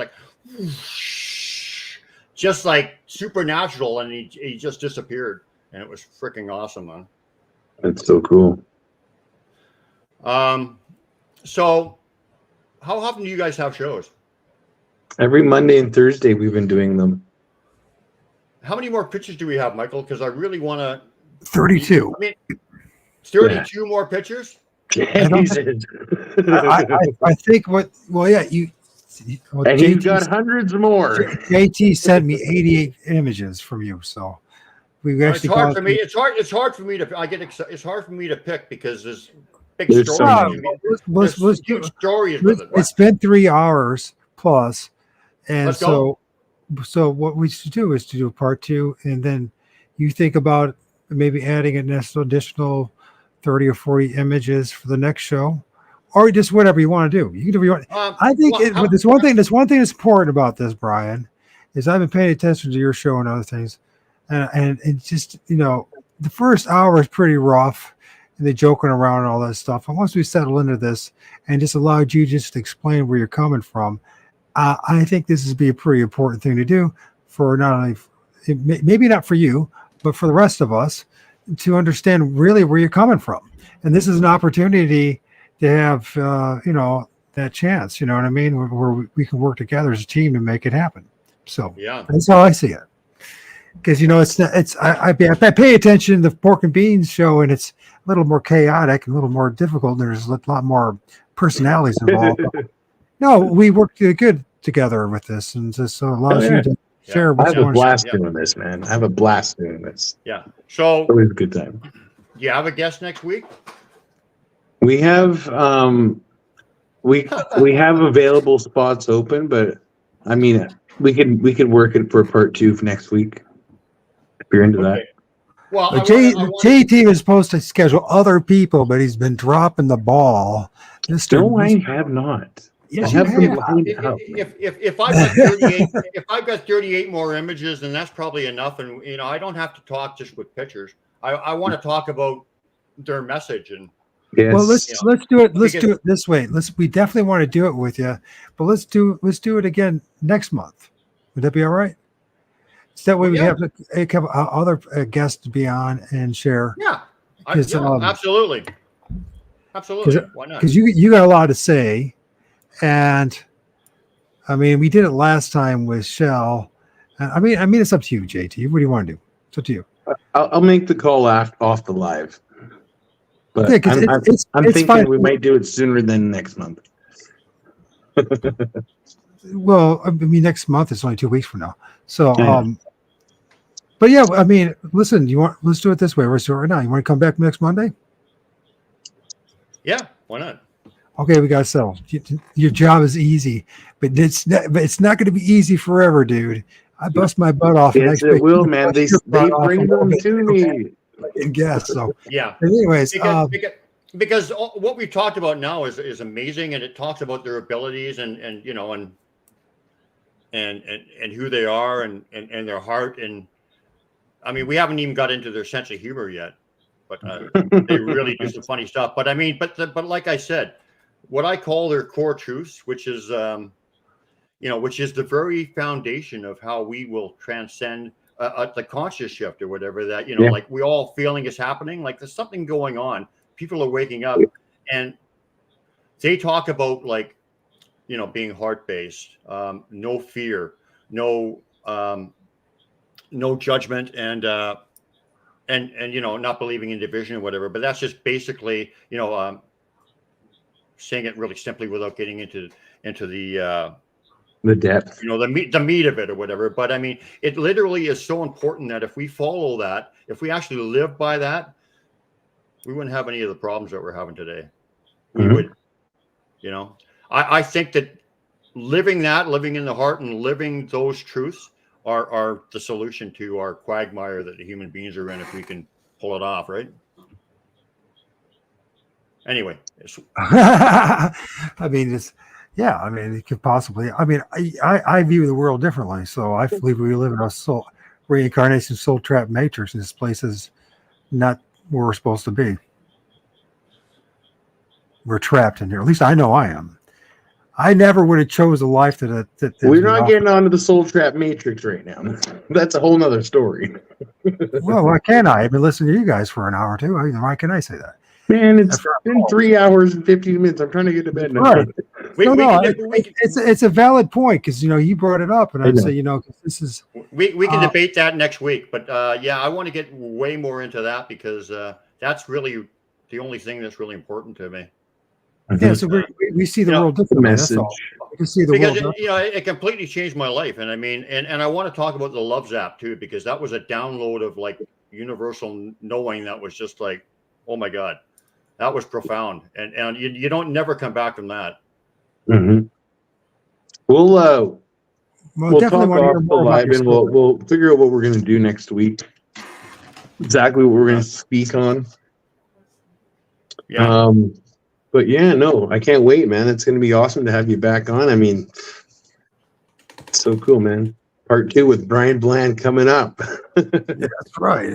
Well, gentlemen, I appreciate you spending the evening with me. It's actually 1:18 in the morning for me. So, and believe it or not, I am an old man and I'm a single father and I got a lot of responsibilities.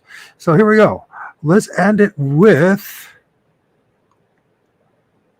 the Sasquatch Confessions new intro.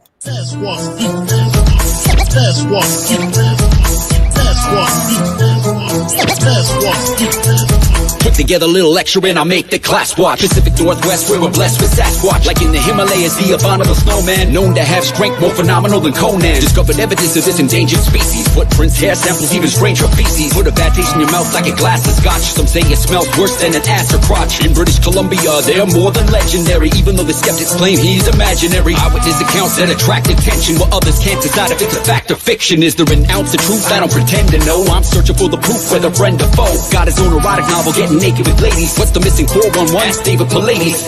There's things that are not known. There's things that can't be known. There's things that won't be known. It's okay, you're not alone. There's things that are not known. There's things that won't be known. There's things that can't be known. It's okay, we're not alone.